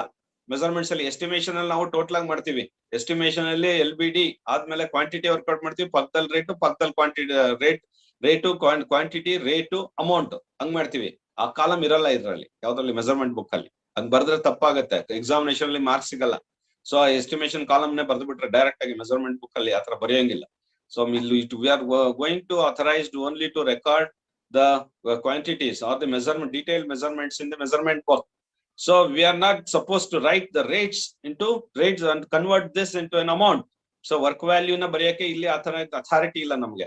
So ಏನು ಕ್ವಾಂಟಿಟಿ ವರ್ಕೌಟ್ ಮಾಡಿದೀವಿ ಅಥವಾ ಎಕ್ಸಿಕ್ಯೂಟೆಡ್ ಕ್ವಾಂಟಿಟಿ ಇದೆ, ಇದನ್ನ ಇನ್ನೊಂದು ಫಾರಂ ಅಲ್ಲಿ ಎಂಟ್ರಿ ಮಾಡು. ಆ ಫಾರಂ ಅಲ್ಲಿ ಸೊ ಕ್ವಾಂಟಿಟಿ, ರೇಟ್, ಅಮೌಂಟ್, ಆ 3 ಕಾಲಮ್ ಇರುತ್ತೆ. ಸೊ ಅದು ಸಪರೇಟ್, ಅದನ್ನ will call it as bill form ಅಂತ ಹೇಳ್ತೀವಿ. ಅದು ಬಿಲ್ ಫಾರ್ಮ್ ಬೇರೆ. ಆ ಬಿಲ್ ಫಾರಂ ನ ನಾವು ಸೊ ನಮ್ಮ ಒಂದು ಏನು ಎಕ್ಸಿಕ್ಯೂಟಿವ್ ಇಂಜಿನಿಯರ್ ಅಥವಾ ಎಇಸ್ ಆರ್ ಜೆಇಸ್ ಅಂತ ಏನ್ ಹೇಳಿದ್ವಿ, ನಮ್ಮ ಆಫೀಸ್ ಗಳು ಏನಿದೆ, ಸೊ ಈ ಆಫೀಸ್ ಗಳಲ್ಲಿ ಅಕೌಂಟ್ ಸೆಕ್ಷನ್ ಅನ್ನೋದು ಇರುತ್ತೆ. For example, so AWS office also having an account section. So regarding the so to look after the accounts of the payments. So contractor ಬಂದು ದುಡ್ಡು ತಗೊಂಡು ಹೋಗೋದು, ದುಡ್ಡು ಕಟ್ಟುವಂತದ್ದು, ಇದನ್ನೆಲ್ಲ ನೋಡ್ಕೊಳ್ಳಿಕ್ಕೆ ಒಂದು ಶಾಖೆ ಇರುತ್ತೆ, ಒಂದು ವಿಭಾಗ ಇರುತ್ತೆ AWS ಆಫೀಸ್ ಅಲ್ಲಿ. ಅದನ್ನ ಅಕೌಂಟ್ ಸೆಕ್ಷನ್ ಅಂತ ಹೇಳ್ತೀವಿ. ಸೊ ಅಕೌಂಟ್ ಸೆಕ್ಷನ್ ಅವರು, ಇವ್ರು ಎಇಸ್ ಆರ್ ಜೆಇಸ್ ಯಾರಿದ್ದಾರೆ, ಇವ್ರು ಅಕೌಂಟ್ ಸೆಕ್ಷನ್ ಅವರು ಸರಿ ಇದೆಯಾ ಅಂತ ಚೆಕ್ ಮಾಡಿ ಎಇಸ್ AWS ಆಥರೈಸ್ ಮಾಡಿದ್ಮೇಲೆ ಎಕ್ಸಿಕ್ಯೂಟಿವ್ ಇಂಜಿನಿಯರ್ ಗೆ ಕಳ್ಸಿಕೊಡ್ತಾರೆ. ಇಲ್ಲಿ ಪ್ರಶ್ನೆ ಏನಪ್ಪಾ ಅಂತಂದ್ರೆ, ಸೊ ಡೈರೆಕ್ಟ್ ಆಗಿ ಎಇ ಅಥವಾ ಜೆಇ ಏನ್ ಮೆಜರ್ಮೆಂಟ್ ಬರ್ದು ರೆಕಾರ್ಡ್ ಮಾಡ್ದ ಅಥವಾ ಬಿಲ್ ಫಾರ್ಮ್ ಬರ್ತಿಲ್ಲ, ಅದನ್ನ ನೇರವಾಗಿ ಎಕ್ಸಿಕ್ಯೂಟಿವ್ ಇಂಜಿನಿಯರ್ ಗೆ ಪೇಮೆಂಟ್ ಕಳಿಸಬಹುದೇ ಇಲ್ಲ ಕಳಿಸಬಾರ್ದೆ ಅನ್ನೋದು. ಸೊ ಕಳಿಸೋ ಹಾಗಿಲ್ಲ ನೇರವಾಗಿ, because suppose the AE or the JE particular work in charge, he may supposed to record all the measurements executed, measurements for the executed item of the work in the work site. So in the particular MB which is issued to the section officer, and also he can work out the quantities. So the whatever quantities work out with respect to the item of the work, that will be carried out to the bill form. And by knowing the rates, so schedule of rates which is mentioned in the contract agreement, so multiplying the quantity and the rates, so he will get the amount. So for the particular work carried out by the contract. ಹಂಗ ಗೊತ್ತಾಗುತ್ತೆ. So ಇದನ್ನ ನೇರವಾಗಿ payment ಮಾಡ್ರಿ ಅಂತ AE ಕಳಿಸ್ಬೋದಾ, section officer ಕಳಿಸ್ಬೋದಾ, ಯಾರೇ ಕೆಲಸ ನೋಡ್ಕೊಂತ ಇದ್ದಾನೆ ಅವ್ನು ಕಳಿಸ್ಬೋದಾ ಅಂದ್ರೆ ಇಲ್ಲ, ಕಳಿಸೋ ಹಾಗಿಲ್ಲ. ಹಂಗಾದ್ರೆ ಏನ್ ಮಾಡ್ಬೇಕು? ಸೊ ಇವನು AWS, ಇವನಿಗಿಂತ ಬಾಸ್ ಯಾರಿದ್ದಾರೆ, ಇವನಿಗಿಂತ ಸೆಕ್ಷನ್ ಆಫೀಸರ್ ಏನಿದ್ದಾನೆ, ಇವನಿಗಿಂತ ಹೈಯರ್ ಅಥಾರಿಟಿ ಇವನು AWS. ಸೊ AWS ಹೇಳ್ಬೇಕು, ನಾನು ಈ ಒಂದು ಕೆಲಸದ್ದು ಮೆಜರ್ಮೆಂಟ್ಸ್ ನ ರೆಕಾರ್ಡ್ ಮಾಡಿದೀನಿ, ಕೆಲಸ ಪ್ರೋಗ್ರೆಸ್ ಅಲ್ಲಿ ಇದೆ, ಸೊ ಕಾಂಟ್ರಾಕ್ಟರ್ಗೆ ಹಣ ಕೊಡಬೇಕಾಗಿದೆ, ಆ ಕಾರಣಕ್ಕಾಗಿ ನಾನು ಮೆಜರ್ಮೆಂಟ್ಸ್ ಅನ್ನ ಇಲ್ಲಿ ತನಕ ಈ ಲೆವೆಲ್ಗೆ 2 ಐಟಮ್ದು ಮೆಜರ್ಮೆಂಟ್ಸ್ ನ ಅರ್ಥವರ್ಕು ಮತ್ತೆ CC-148 for the foundation record ಮಾಡಿದೀನಿ. ಆ ಮೆಜರ್ಮೆಂಟ್ಸ್ ನ ರೆಕಾರ್ಡ್ ಮಾಡಿದ್ದನ್ನ ನೀವು ಒಂದ್ಸರಿ ಚೆಕ್ ಮಾಡಿ ಅಂತ ರಿಕ್ವೆಸ್ಟ್ ಮಾಡುವ. ಸೊ ಇವನು ಬರ್ತಿರ್ತಾನೆ. So without notice to this fellow, AWS the higher authority of the AE or JE, he cannot proceed further for the payment, regarding with the payment. So whatever measurements he recorded, section officer recorded in the measurement book, that should be scrutinized by the higher authority. That means to say that AWS higher authority means the higher authority to the AEs or JE is an AWS section officer. ಇವನ್ಗಿಂತ ಮೇಲಧಿಕಾರಿ ಇವನು check ಮಾಡ್ಬೇಕು. ಇವನ್ check ಮಾಡಿದ್ದನ್ನ ಇವನ್ ಹಣ ಕೊಡುವಂತವನು, ಇವನು ಒಂದ್ಸರಿ check ಮಾಡ್ಕೊಂತಾನೆ.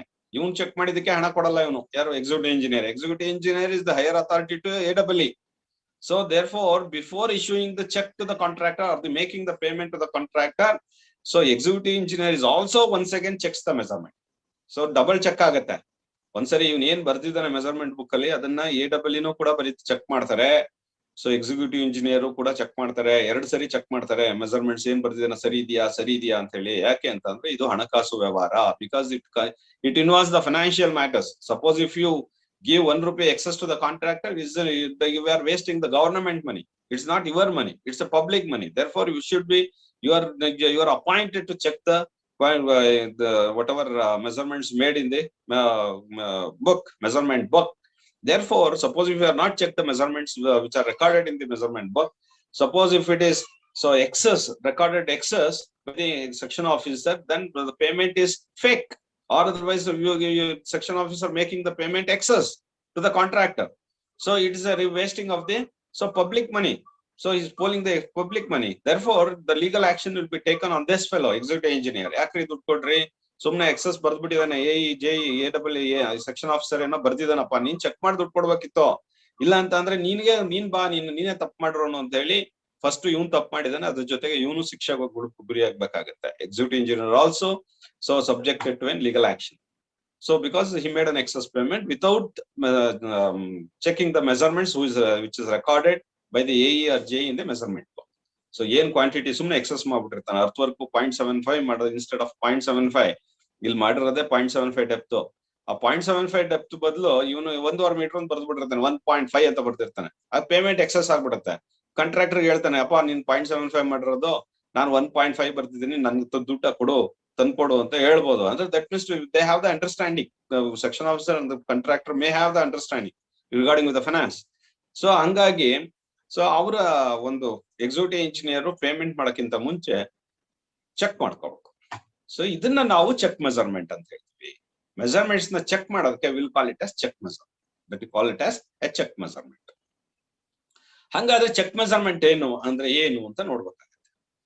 So ಯಾರ್ಯಾರಿಗೆ ಎಷ್ಟೆಷ್ಟು ಅಧಿಕಾರ ಇದೆ check measurement ಜೆಇಸ್ ಏನ್ ಮಾಡಿದಾರೆ, ಏನು ಸೆಕ್ಷನ್ ಆಫೀಸರ್ ಏನ್ ಬರ್ದಿದ್ದಾನೆ, ಇದನ್ನ ಪೂರ್ಣ ಚೆಕ್ ಮಾಡ್ಬೇಕಾ ಇಲ್ಲ ಸ್ವಲ್ಪ ಮಾಡಿದ್ರೆ ಸಾಕಾ?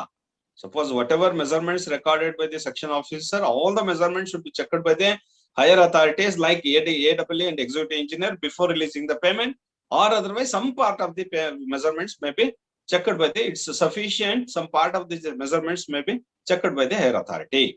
So ಈ ಕೆಲವೊಂದು ಮೆಜರ್ಮೆಂಟ್ಸ್ ಅನ್ನು ಮಾತ್ರ ಚೆಕ್ ಮಾಡ್ಬೇಕಾ ಅಥವಾ ಎಲ್ಲಾ ಮೆಜರ್ಮೆಂಟ್ಸ್ ಅನ್ನು ಚೆಕ್ ಮಾಡ್ಬೇಕಾ ಅನ್ನೋದು ಪ್ರಶ್ನೆ. ಯಾರ್ದು? ನಮ್ಮ ಪೇಮೆಂಟ್ ಮಾಡಕ್ಕಿಂತ ಮುಂಚೆ ಎಕ್ಸಿಕ್ಯೂಟಿವ್ ಇಂಜಿನಿಯರ್ಗೆ AEE ಬಿಲ್ ಅನ್ನ ಕಳ್ಸಕ್ಕಿಂತ ಮುಂಚೆ AEE ಚೆಕ್ ಮಾಡ್ಬೇಕು. ಬಿಲ್ ಅನ್ನ ಕಳ್ಸಿದ್ಮೇಲೆ ಎಕ್ಸಿಕ್ಯೂಟಿವ್ ಇಂಜಿನಿಯರ್ ಮತ್ತೆ ಬರ್ತಾರೆ, ಆಯ್ತಪ್ಪ ಬಿಲ್ ದುಡ್ಡು ಕೊಡ್ಬೇಕು ಕಾಂಟ್ರಾಕ್ಟರ್ಗೆ ಅಂತ ನೀವು ಬಿಲ್ ಕಳ್ಸಿದ್ರಿ, ಅದನ್ನ ನಾನು ಚೆಕ್ ಮಾಡ್ಬೇಕು ಅಂತ ಹೇಳಿ ಚೆಕ್ ಮಾಡ್ಕೊಂಡು ಬಿಲ್ ಕೊಡ್ಬೇಕು, ದುಡ್ಡು ಕೊಡ್ಬೇಕು. ಅದ್ರಿಂದ ಸೊ ಎಷ್ಟು ಎಲ್ಲವನ್ನು ಮಾಡ್ಬೇಕಾ ಎಷ್ಟು ಮಾಡ್ಬೇಕು ಅಂತ ಪ್ರಶ್ನೆ ಬಂದಾಗ AEE should check 25% of the value of the work done. So ಯಾವ್ದು ಈಗ ಉದಾಹರಣೆ 1 ಕೋಟಿ ರೂಪಾಯಿ ಕೆಲಸ ಅಂತ ಅಂದ್ರೆ 25 ಲಕ್ಷದಷ್ಟು ವ್ಯಾಲ್ಯೂ ಇರುವಂತ ಐಟಮ್ ಗಳನ್ನ ಚೆಕ್ ಮಾಡ್ಬೇಕು. ಟೋಟಲಿ ಯಾವ್ದಾದ್ರು ಮಾಡ್ಬೋದು, ರ್ಯಾಂಡಮ್ ಚೆಕಿಂಗ್ ಅದು. ಸೊ ಇದನ್ನೇ ಮಾಡ್ಬೇಕು, ಅದನ್ನೇ ರಿಯಲಿ ಎಫೆಕ್ಟ್ಸ್ ದ. ಸೊ ಉದಾಹರಣೆ ಕಾಂಕ್ರೀಟ್ ಯಾವ್ದು ಸ್ಟೀಲ್ ಉದಾಹರಣೆ, ಅದು ಹೈಯೆಸ್ಟ್ ರೇಟ್ ಇರುತ್ತೆ, ಅರ್ತ್ ವರ್ಕ್ ಕಡಿಮೆ rate. So earth work 1 cubic meter ಮೋಸ ಮಾಡಿದ್ರೆ ಹಾರ್ಡ್ಲಿ ಹಿ ಮೇ ಗೆಟ್ ಒಂದು 250 ರೂಪೀಸ್, ಸೊ 250 ರೂಪಾಯಿ ಸಿಗ್ಬೋದು. ಅದೇ ಸ್ಟೀಲ್ 1 ಕ್ಯೂಬಿಕ್ ಮೀಟರ್ ಮಾಡಿದ್ರೆ 1 ಕ್ಯೂಬಿಕ್ ಮೀಟರ್ಗೆ 8,000 ಕೆಜಿ ಇದೆ, ಅಥವಾ 1 ಟನ್ ಮೋಸ ಮಾಡ್ಬಿಟ್ರೆ 60,000 70,000 ಹೋಗುತ್ತೆ. ಅದರಿಂದ ಯಾವುದು ನಮಗೆ ತುಂಬಾ ವ್ಯಾಲ್ಯೂಯಬಲ್ ಅಂತದನ್ನ ಚೆನ್ನಾಗಿ ಚೆಕ್ ಮಾಡ್ಬೇಕು. So therefore so AEE should check up to 25% of the value of the work done. Similarly executive engineer check so 8 to 50% of the value of the work done by the contractor. ಏನ್ record ಮಾಡಿರ್ತಾನೆ, ಇವು ಏನ್ bill value ಇದೆ ಅದಕ್ಕೆ 8 ರಿಂದ 50% ಅಷ್ಟು check measurement ನ executive engineer ಮಾಡಬಹುದು ಡಿಪಾರ್ಟ್ಮೆಂಟ್ ಅಲ್ಲಿ. AEE up to 25% or 25% more than 25% or otherwise. So minimum he has to carry out the 25% of check. So ಏನ್ ಬರ್ದಿದ್ದಾನೆ ಇದರಲ್ಲಿ 25% ಅವ್ನು ಚೆಕ್ ಮಾಡ್ಲೇಬೇಕು ವರ್ಕ್ ವ್ಯಾಲ್ಯೂಗೆ. ಸೊ ಇವನ್ ಎಕ್ಸಿಕ್ಯೂಟಿವ್ ಇಂಜಿನಿಯರ್ ಇದರಲ್ಲಿ 8 to 50% ಚೆಕ್ ಮಾಡ್ಕೊಂತಾರೆ. ಯಾಕಂದ್ರೆ ಅವರು he is the payment releasing officer, executive engineer is the payment making officer, he is responsible, therefore he is having the more authority on the measurement. ಈ measurements ಏನು record ಮಾಡಿದಾನೆ section officer, ಆ measurements ಅನ್ನ ಅವನಿಗಿಂತ higher authority ಅಂದ್ರೆ ಸಬ್ divisional officer and divisional officer ಇಬ್ರು check ಮಾಡ್ಬೇಕಾಗತ್ತೆ payment ಮಾಡಕ್ಕಿಂತ ಮುಂಚೆ. ಸೊ ಇವನ್ ಪೇಮೆಂಟ್ ರೆಕಮೆಂಡ್ ಮಾಡ್ತಾನೆ ಸೆಕ್ಷನ್ ಆಫೀಸರ್, ದುಡ್ಡು ಕೊಡ್ರಪ್ಪ, ಕಾಂಟ್ರಾಕ್ಟರ್ ಕೆಲಸ ಮಾಡಿದ್ದಾರೆ, ನಾವು ವರ್ಕ್ ಆರ್ಡರ್ ಕೊಟ್ಟಿದೀವಿ, ಅದರಿಂದ ಕಾಂಟ್ರಾಕ್ಟರ್ ದುಡ್ಡು ಕೇಳ್ತಾ ಇದ್ದಾನೆ, ದುಡ್ಡು ಕೊಡಿ ಅಂತ ಹೇಳಿ MB ಬರೀತಾನೆ. MB ಬರೆಯೋದು ಅಂದ್ರೆ ಏನು? ಸೊ ಮೆಜರ್ಮೆಂಟ್ಸ್ ನ MB ಅಲ್ಲೇ ರೆಕಾರ್ಡ್ ಮಾಡೋದು. ಸೊ ಏನ್ ಕೆಲಸ ಮಾಡಿದಾನೆ ಅದನ್ನ, ಸೊ ಈ ಕ್ವಾಂಟಿಟಿನ ಬಿಲ್ ಫಾರ್ಮ್ ಟ್ರಾನ್ಸ್ಫರ್ ಮಾಡಿ ಬಿಲ್ ಕಳಿಸ್ತಾನೆ. MB ಇವನು ಇಟ್ಕೊಂಡಿರ್ತಾನೆ. ಸೊ MBನೂ ಬೇಕಾದ್ರೆ ಕಳಿಸಬಹುದು ಜೊತೆ ಬಿಲ್ ಜೊತೆ, ಇಲ್ದೇ ಇದ್ರೆ ಅವನೇ ಇಟ್ಕೋಬಹುದು. So section officer. ನೆಕ್ಸ್ಟ್ ಈ ಒಂದು ಮೆಜರ್ಮೆಂಟ್ಸ್ ಅನ್ನ ಚೆಕ್ ಮಾಡುವಂತ ಕೆಲಸನ ಇವ್ರು ಮಾಡ್ಬೇಕು. ಯಾರು? ಸೆಕ್ಷನ್ ಹೈಯರ್ ಅಪ್ ಮಾಡ್ಬೇಕು. ಸೊ ಅದನ್ನ ಮಾಡುವಾಗ ಅವ್ರ ಡಿಸ್ಕ್ರಿಟರಿ ಪವರ್ಸ್ ಗೊತ್ತಾಯ್ತು. ಸೊ ಯಾರು? AEE ಅಪ್ ಟು 25% ತನಕ ಮಾಡ್ತಾರೆ, executive engineer up to 50. So executive engineer up to 50%, 8 to 50%. So AEE up to 25% ಮಾಡ್ತಾರೆ ಅನ್ನೋದ್ರ ಬಗ್ಗೆ ನಮ್ಗೆ ಗೊತ್ತಿದೆ. ಸೊ ಇಲ್ಲಿ ಮೆಜರ್ಮೆಂಟ್ಸ್ ಮಾಡಿದ್ಮೇಲೆ ಸೆಕ್ಷನ್ ಆಫೀಸರ್ ಚೆಕ್ ಮಾಡಿದ್ಮೇಲೆ ಸೆಕ್ಷನ್ ಆಫೀಸರ್ ಬರ್ದಿರ್ತಾನೆ, ಅವನು ಕೂಡ ಸಿಗ್ನೇಚರ್ ಮಾಡಿರ್ತಾನೆ, it is recorded by me ಅಂತ ಹೇಳಿ. ಚೆಕ್ ಮೆಜರಿಂಗ್ ಆಫೀಸರ್ ಯಾರಿದ್ದಾರೆ? ಇಬ್ರು ಇದ್ದಾರೆ, AEE ಮತ್ತೆ ಎಕ್ಸಿಕ್ಯೂಟಿವ್ ಇಂಜಿನಿಯರ್. ಆ ಮೆಜರ್ಮೆಂಟ್ಸ್ ನ ಏನ್ ಚೆಕ್ ಮಾಡಿದ್ದಾರೆ ಆ ಚೆಕ್ ಮಾಡಿದ್ದನ್ನ ಮೆಸರ್ಮೆಂಟ್ಸ್ ಅನ್ನ ಅವರು ಕ್ರಾಸ್ ಮಾಡಿ ಅಥವಾ ಸರ್ಕಲ್ ಮಾಡಿ ಅಥವಾ ಅದನ್ನ ನಮೂದನೆ ಮಾಡಿ ಅದನ್ನ ಹೈಲೈಟ್ ಮಾಡಿ ಈ ಮೆಸರ್ಮೆಂಟ್ಸ್ ನಾನು ಚೆಕ್ ಮಾಡಿದೀವಿ ಅಂತ ಹೈಲೈಟ್ ಮಾಡ್ಬೇಕಾಗತ್ತೆ ಒಂದು, ಅಥವಾ ರೆಡ್ಡಿಂಗ್ ಅಲ್ಲಿ ಮಾರ್ಕ್ ಮಾಡ್ಬೇಕಾಗತ್ತೆ. ಸೊ ಇದನ್ನ ಮೆಸರ್ಮೆಂಟ್ ಚೆಕ್ ಮಾಡಿದೀನಿ ಅಂತ ಒಂದು. ಎರಡನೇದು ಮೆಸರ್ಮೆಂಟ್ ಮಾಡಿದ್ಮೇಲೆ ಆ ಮೆಸರ್ಮೆಂಟ್ಸ್ ಕೆಳಗಡೆ ನಾನ್ ಚೆಕ್ಡ್ ಅಂಡ್ ಫೌಂಡ್ ಕರೆಕ್ಟ್ ಅಂತ ಹೇಳಿ ಅವನು ಸಹಿ ಮಾಡ್ಬೇಕಾಗತ್ತೆ. ಯಾರು ಚೆಕ್ ಮಾಡಿದ್ರು ಅವರು ಸಹಿ ಮಾಡ್ಬೇಕಾಗತ್ತೆ with date. Has to put an initial after making all the check measurements, stating that all the measurements which is recorded in the measurement book are correct, found correct, and this thing checked and found correct. So he has to make an initial below the whatever items or otherwise quantities of the measurements checked by him, that should be certified as checked and found correct. So by the check measuring officer, he has to put a signature with the date. So avanu check madadmele ಆ ಒಂದು measurements ಕೆಳಗಡೆ ಅಥವಾ quantity ಕೆಳಗಡೆ sign ಮಾಡ್ಬೇಕಾಗತ್ತೆ. ನನ್ನಿಂದಾನೆ ಇದು check ಆಗಿದೆ, ಏನು section officer ಬರ್ದಿದ್ದಾನೆ ಅದೆಲ್ಲ ಸರಿ ಇದೆ, ಸೊ ಇದನ್ನ ನಾನು ನೋಡಿದೀನಿ ಅಂತ ಹೇಳಿ ಅವನು ಅಥರೈಸ್ ಮಾಡ್ಬೇಕಾಗತ್ತೆ. ಸೊ ಪ್ರತಿ ಒಂದು ಐಟಮ್ಗೂ ಅದೇ ತರ ಮಾಡ್ತಾನೆ. ಸೊ ಅವನಿಗೆ 25% of the total value of the work. So AEE. So executive engineer may have power up to 8 to 50%. So ಅವನು 8% ನಿಲ್ಲಿಸಬಹುದು, 50% ಅಂದ್ರೆ 50% of the work value. So ಅದನ್ನ ಚೆಕ್ ಮಾಡಬಹುದು. ಸೊ ಹಂಗಾಗಿ ಸೊ ಇಲ್ಲೇನಪ್ಪಾ ಅಂತಂದ್ರೆ, ಈಗ ಈ ಮೆಸರ್ಮೆಂಟ್ಸ್ ನ ಹಾರ್ಡ್ ಕಾಪಿಯಲ್ಲೇ ನಾವು ಸಬ್ಮಿಟ್ ಮಾಡ್ತಾ ಇದೀವಲ್ಲ, ಈ ಮೆಸರ್ಮೆಂಟ್ಸ್ ನ ಹಾರ್ಡ್ ಕಾಪಿಯಲ್ಲಿ ಸಬ್ಮಿಟ್ ಮಾಡೋದ್ರ ಬದಲು ಸೊ ಈಗಿನ ಹೊಸ ಟೆಂಡರ್ ಅಲ್ಲಿ ಹೊಸ ಪ್ರೊಸೀಜರ್ ಏನಪ್ಪಾ ಇಲಾಖೆದು ಅಂತ ಅಂದ್ರೆ ಈ ಮೆಸರ್ಮೆಂಟ್ ಬುಕ್ ಇದೆ. ಸೊ ಈ ಮೆಸರ್ಮೆಂಟ್ ಬುಕ್ ಅಂತ ಅಂದ್ರೆ we don't have a hard copy. ಪುಸ್ತಕ ಇರಲ್ಲ. ನಾವು ಆಗ್ಲೇ ನಾವು ಮಾತಾಡಿದಾಗೆ book this is a hard copy of the measurement book. So ಪುಸ್ತಕ ಇರುತ್ತೆ, ಬುಕ್ ನ ಎಕ್ಸಿಕ್ಯೂಟಿವ್ ಇಂಜಿನಿಯರ್ AEE ಕೊಡ್ತಾರೆ, AEE ಸೆಕ್ಷನ್ ಆಫೀಸರ್ ಕೊಡ್ತಾರೆ. ಸೆಕ್ಷನ್ ಆಫೀಸರ್ ಭದ್ರವಾಗಿ ಇಟ್ಕೊಂಡಿರ್ಬೇಕು, ಜೋಪಾನವಾಗಿ ಇಟ್ಕೊಂಡಿರ್ಬೇಕು, ಇಟ್ಕೊಂಡು ಅವ್ನ ಮೆಸರ್ಮೆಂಟ್ಸ್ ಎಲ್ಲ ಬರೀಬೇಕು.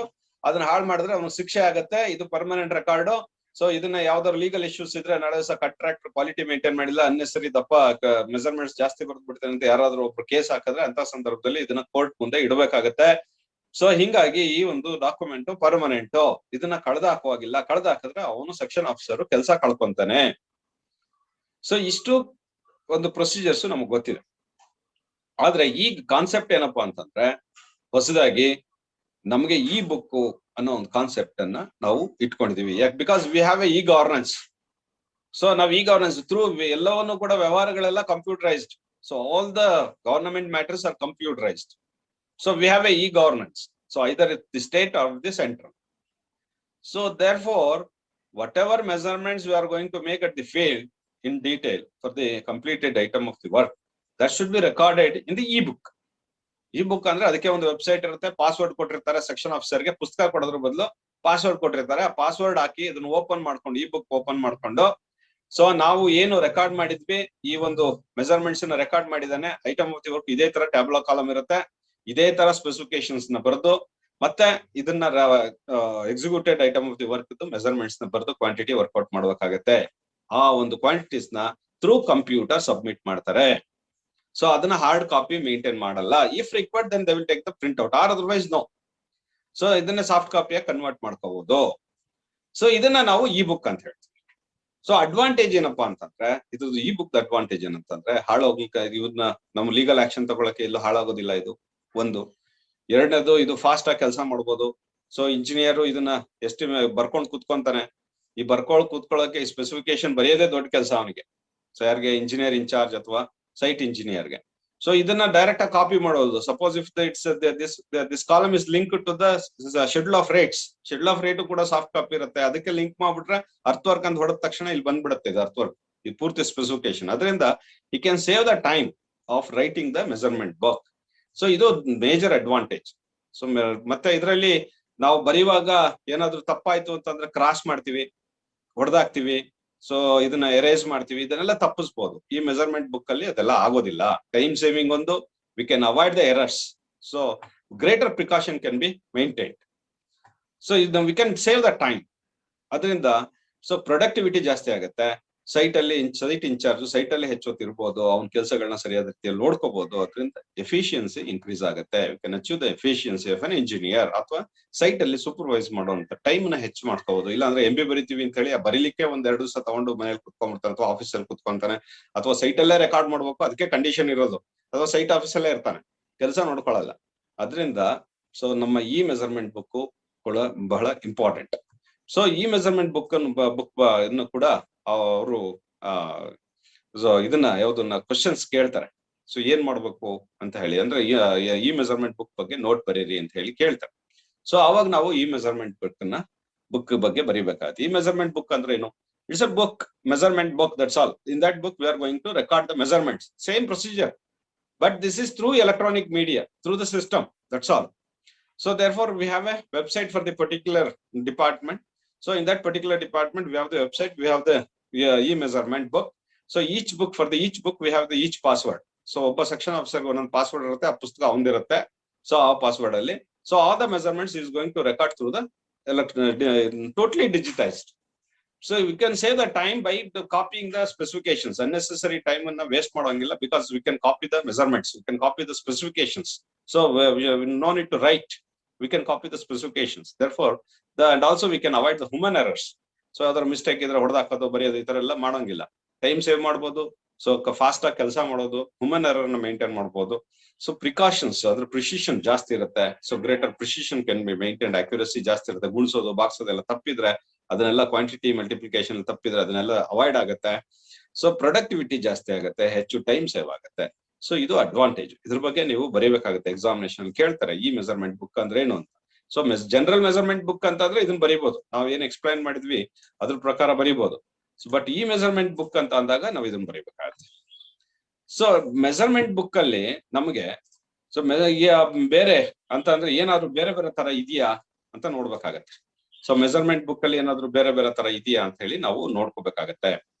ಸೊ ಆ ಮೆಜರ್ಮೆಂಟ್ ಬುಕ್ ಅಲ್ಲಿ ಏನು ಬೇರೆ ಬೇರೆ ತರ ಇದೆಯಾ ಅಂದ್ರೆ ಬೇರೆ ಬೇರೆ ಹೊಸ ಬೇರೆ ಬೇರೆ ಕೆಟಗರಿ ಅಥವಾ ಟೈಪ್ಸ್ ಏನಾದ್ರು ಇದೆಯಾ ಅಂತ ಹೇಳಿ ನಾವು ನೋಡ್ಬೇಕಾಗತ್ತೆ. ಸೊ ಅದರಲ್ಲಿ ನಾವು ನೋಡಿದಾಗೆ ಕೈಂಡ್ಸ್ ಆಫ್ ಮೆಜರ್ಮೆಂಟ್ ಬುಕ್ಸ್ ಅಂತ ಹೇಳ್ತೀವಿ. ಮೆಜರ್ಮೆಂಟ್ಸ್ ಬುಕ್ಸ್ ಅಲ್ಲಿ ಬೇರೆ ಬೇರೆ ತರ ಇದೆ, ಅಂದ್ರೆ ಇರೋದೇ ಒಂದು ಪುಸ್ತಕ, ಅದನ್ನೇ ಬೇರೆ ಬೇರೆ ತರ ಹೆಸರು ಕರಿತಾ ಇದೀವಿ ಅಷ್ಟೇ. So we have only one measurement book. So we named in a different fashion, that's all. So ಇನ್ನೇನ್ ಬೇರೆ ಬೇರೆ ತರ ಪುಸ್ತಕ ಇದೆಯಾ? ಇರೋದೇ ಒಂದು ಬುಕ್, ಅದು ಇರೋದೇ ಅಷ್ಟೇ ಕಾಲಮ್ ಅದು. ಸೊ ಕ್ವಾಂಟಿಟಿ ಕಾಲಮ್ ಬಿಟ್ರೆ ಇಲ್ಲಿ ರೇಟ್ ಕಾಲಮ್ ಎಂಟ್ರಿ ಮಾಡಕ್ಕೆ ರೇಟ್ ಕಾಲಮ್ ಇರಲ್ಲ ಅದ್ರಲ್ಲಿ, ಅಮೌಂಟ್ ಕಾಲಮ್ ಇರಲ್ಲ ಅದ್ರಲ್ಲಿ. ಸೊ ಎಸ್ಟಿಮೇಷನ್ ಶೀಟ್ ಏನಿದೆ ಅದೇ ಕಾಲಮ್ಸ್ ಇರೋದು ಅದ್ರಲ್ಲಿ, ಬಟ್ ರೇಟು ಮತ್ತೆ ಅಮೌಂಟ್ ಕಾಲಮ್ ಇರಲ್ಲ. ಸೊ ಇದ್ರಲ್ಲಿ ಏನ್ ಬೇರೆ ತರ ಇರ್ತದೆ ಅಂತಂದ್ರೆ, ಈ ಮೆಜರ್ಮೆಂಟ್ ಬುಕ್ ಒಂದೇ ತರ ಇರೋದು, ಒಂದೇ ಬುಕ್, ಬಟ್ ಅದನ್ನ 3 ತರ ಹೆಸರಿಸಿದ್ವಿ ಬೇರೆ ಬೇರೆ ಹೆಸರಲ್ಲಿ. We have only one book, measurement book is only one type, but we name the measurement book in a different fashion. So the names are ordinary, standard and check measurement book ಅಂತ ಹೇಳ್ತೀವಿ. Ordinary measurement book ಅಂದ್ರೆ ಏನು, standard measurement book ಅಂದ್ರೆ ಏನು ಅಂದ್ರೆ, ಅದೇ measurement book ಅನ್ನ ordinary ಅಂತ ಯಾವಾಗ ಕರಿತೀವಿ, ಸೊ ಅದೇ ಮೆಜರ್ಮೆಂಟ್ ಬುಕ್ ಅನ್ನ ಸ್ಟ್ಯಾಂಡರ್ಡ್ ಅಂತ ಯಾವಾಗ ಕರಿತೀವಿ, ಅದೇ ಮೆಜರ್ಮೆಂಟ್ ಬುಕ್ ಅನ್ನ ಚೆಕ್ ಮೆಜರ್ಮೆಂಟ್ ಬುಕ್ ಅಂತ ಯಾವಾಗ ಕರಿತೀವಿ ಅಂತ ಹೇಳ್ಬೇಕಷ್ಟೇ. ಅದು ಸಪರೇಟ್ ಬುಕ್ ಅಲ್ಲ. ಸೊ ಚೆಕ್ ಮೆಜರ್ಮೆಂಟ್ ಬುಕ್ ಅಂತ ಕರೆಯೋದು, ನಾವು ಕರಿತೀವಿ, ಹೇಳ್ತೀವಿ, ಹೆಸರಿಡ್ತೀವಿ, ಅದಕ್ಕೆ ಹೆಸರಿಂದ ಕರಿತೀವಿ. ಸೊ ಚೆಕ್ ಮೆಜರ್ಮೆಂಟ್ ಬುಕ್ ತಗೊಂಬರಪ್ಪ, ಸೊ ಸ್ಟ್ಯಾಂಡರ್ಡ್ ಮೆಜರ್ಮೆಂಟ್ ಬುಕ್ ತನ್ನಿ, ಸೊ ಆರ್ಡಿನರಿ ಮೆಜರ್ಮೆಂಟ್ ಬುಕ್ ತನ್ನಿ, ಈ ತರ. So we have to use that languages to specify or to as the person to identify the measurement book. So ಎರಡು ordinary measurement book ಅಂದ್ರೆ ಏನು ಅನ್ನೋದ್ರ ಬಗ್ಗೆ ನೋಡಿ. ಆರ್ಡಿನರಿ ಮೆಜರ್ಮೆಂಟ್ ಬುಕ್ ಅಂದ್ರೆ what ever we discuss, that is ordinary measurement book. In that book, we are going to record all the executed measurements of all the executed quantities. Whatever we discussed till today or till now, that will be the ordinary measurement book. So whatever contractor carried out the work or they execute the work, that item of the work will be recorded. The measurements of that item of the work will be recorded in that book for the payment, for the purpose of payment. So ಅವ್ನು ದುಡ್ಡು ಕೊಡ್ಬೇಕಲ್ಲ, ಆ ಕಾರಣಕ್ಕಾಗಿ ಆ measurement ಪುಸ್ತಕದಲ್ಲಿ ಏನ್ ಕೆಲಸ ಮಾಡಿದಾನೆ ಕಾಂಟ್ರಾಕ್ಟ್ರು, ಆ ಕೆಲಸ ಮಾಡಿದಕ್ಕೆ ಅದನ್ನ ಮೆಜರ್ಮೆಂಟ್ಸ್ ಅನ್ನ ನಾವು ಆ ಪುಸ್ತಕದಲ್ಲಿ ರೆಕಾರ್ಡ್ ಮಾಡ್ತಾ ಇದ್ದೀವಿ. ಆ ಒಂದು ಪುಸ್ತಕನ ಆರ್ಡಿನರಿ ಮೆಜರ್ಮೆಂಟ್ ಬುಕ್ ಅಂತ ಕರಿತೀವಿ. ಸೊ ಈ ಆರ್ಡಿನರಿ ಮೆಜರ್ಮೆಂಟ್ ಬುಕ್ ಹೌದು, ಆದ್ರೆ ಈ ಸ್ಟ್ಯಾಂಡರ್ಡ್ ಮೆಜರ್ಮೆಂಟ್ ಬುಕ್ ಯಾವುದು? ಸ್ಟ್ಯಾಂಡರ್ಡ್ ಮೆಜರ್ಮೆಂಟ್ ಬುಕ್ ಅಂದ್ರೆ, ಸೊ ನಮ್ಮ ಈ ಒಂದು ಉದಾಹರಣೆ, ಒಂದು ಬಿಲ್ಡಿಂಗ್ ಇರುತ್ತೆ, ನಮ್ ಕಾಲೇಜ್ ಬಿಲ್ಡಿಂಗ್ ಇದೆ. ಆ ಕಾಲೇಜ್ ಬಿಲ್ಡಿಂಗ್ ಪ್ರತಿ ವರ್ಷನೂ ನಾವು ಬಣ್ಣ ಹೊಡಿತೀವಿ, ಸುಣ್ಣ ಹೊಡಿತೀವಿ, ಮೇಂಟೆನೆನ್ಸ್ ಮಾಡ್ತಾ ಇರ್ತೀವಿ. ಅದ್ರಲ್ಲಿ ಯಾವ್ದಾರು ರೂಮ್ ಸೈಜ್ ವ್ಯತ್ಯಾಸ ಆಗತ್ತಾ, ಗೋಡೆ ಹೈಟ್ ವ್ಯತ್ಯಾಸ ಆಗತ್ತಾ, ಇಲ್ಲ ಕಿಟಕಿ ಬಾಗಿಲುಗಳ ಸೈಜ್ ವ್ಯತ್ಯಾಸ ಆಗತ್ತಾ? ಯಾವ್ದು ವ್ಯತ್ಯಾಸ ಆಗಲ್ಲ. So therefore the whatever, suppose if you want to carry out the maintenance work for the existing building or the any structure for that matter, the measurements will not be altered year by year. Year to year the measurements will not be altered. ಪ್ರತಿ ವರ್ಷ ಅದು ಅಳತೆಗಳು ಯಾವ್ದು change ಆಗಲ್ಲ. ಗೋಡೆ ದಪ್ಪ, ಗೋಡೆ height, ರೂಮ್ದು size ಯಾವ್ದು ಚೇಂಜ್ ಆಗಲ್ಲ. So that will be the as it is. So only the schedule of rates ಮಾತ್ರ ವ್ಯತ್ಯಾಸ ಆಗ್ಬೋದು. ಐಟಮ್ ಅದೇನೆ, ಬಣ್ಣ ಹೊಡಿಬೇಕಂದ್ರೆ ಬಣ್ಣ ಹೊಡೆಯದೆ ಅದೇ ಐಟಮ್ ಇರ್ತವೆ, ರೇಟ್ ಮಾತ್ರ ವ್ಯತ್ಯಾಸ ಆಗ್ಬೋದು. ಸೊ ಅಂತ ಸಂದರ್ಭದಲ್ಲಿ ನಾವು ಸ್ಟ್ಯಾಂಡರ್ಡ್ ಮೆಜರ್ಮೆಂಟ್ಸ್ ನ ಒಂದು ಎಂಪಿಗೆ ರೆಕಾರ್ಡ್ ಮಾಡಿ ಇಟ್ಕೊಂತೀವಿ. ಸೊ ಇದರಿಂದ ಅಡ್ವಾಂಟೇಜ್ ಏನಪ್ಪಾ ಅಂತಂದ್ರೆ, ಸೊ ಈಗ ಫಾಸ್ಟ್ ಆಗಿ ಎಸ್ಟಿಮೇಶನ್ ತಯಾರು ಮಾಡ್ಬೋದು, ಫಾಸ್ಟ್ ಆಗಿ ಬಿಲ್ ಮಾಡ್ಬೋದು. ಸೊ ಟೈಮ್ ಸೇವ್ ಆಯ್ತು ನಮ್ಗೆ. So therefore the advantage, major advantage is that it facilitates the preparation of the estimates for the repair from the time to time. It's at the faster rate, and also it simplifies the preparation of the contractor's bill. So ನಮಗೆ ಬೇಗ contractor bill ನ ಮಾಡ್ಲಿಕ್ಕೆ ಅನುಕೂಲ ಆಗುತ್ತೆ. ಇದೊಂದು ಪುಸ್ತಕದಲ್ಲಿ ಬರ್ದಿಟ್ಕೊಂಡಿರ್ತೀವಿ, measurement book ಅಲ್ಲಿ ಲಾಸ್ಟ್ ಇಯರ್ ರೆಕಾರ್ಡ್ ಮಾಡಿದ್ನೆ ಕ್ಯಾರಿ ಫಾರ್ವರ್ಡ್ ಮಾಡ್ತೀವಿ ಅಷ್ಟೇ, ಅದಕ್ಕೇನು ಸಪರೇಟ್ ಪುಸ್ತಕದಲ್ಲಿ ಬರ್ದಿಟ್ಕೊಳ್ಳಲ್ಲ. Whatever recorded in the first year of the completion of the project, we are taken for the maintenance. In that year we are going to record all the measurements, so that measurements will be carried forward, that's all. So ಈ ಒಂದು page ಅಲ್ಲಿ ಹಿಂದೆ ನಾವು ಬರ್ದಿರೋ ತರ ಇವತ್ತು ಕೂಡ ಅದೇ measurements ನ ಒಪ್ಕೊಂತ ಇದೀವಿ ಅಂತ ಹೇಳಿ ಬರ್ದು ಸರ್ಟಿಫೈ ಮಾಡೋದಷ್ಟೇ. ಯಾಕಂದ್ರೆ ಹಿಂದೆ ಮೆಜರ್ಮೆಂಟ್ಸ್ ಯಾವ್ದು ಚೇಂಜ್ ಆಗಲ್ವಲ್ಲ, ಅದನ್ನ will call it a standard measurement book. Standard measurement book is nothing but it's a measurement book. This book is called a standard when the if the any building or a structure, if you want to take it for the what is that maintenance, yearly maintenance, the measurements of that, so suppose if year by year, so every year we are going to take the building for the maintenance. In that situation, so what we are doing is all the measurements of a building or any project, so we are going to record it earlier to the maintenance.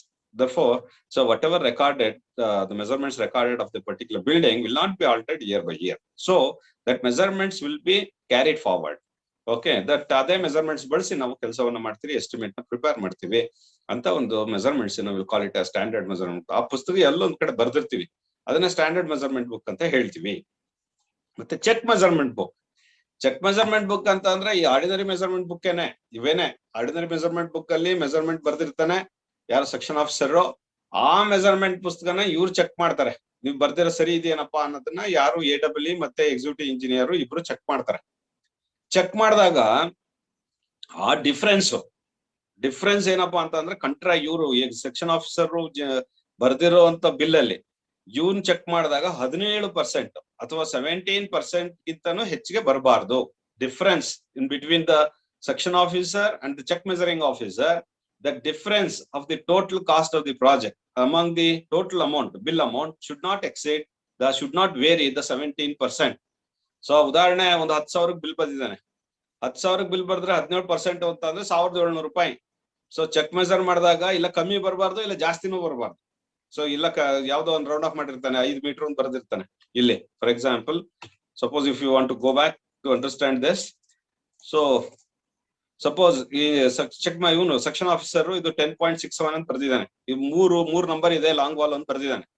ಇದನ್ನ 10.67 ಇರಲ್ಲ, 9 ಇರುತ್ತೆ.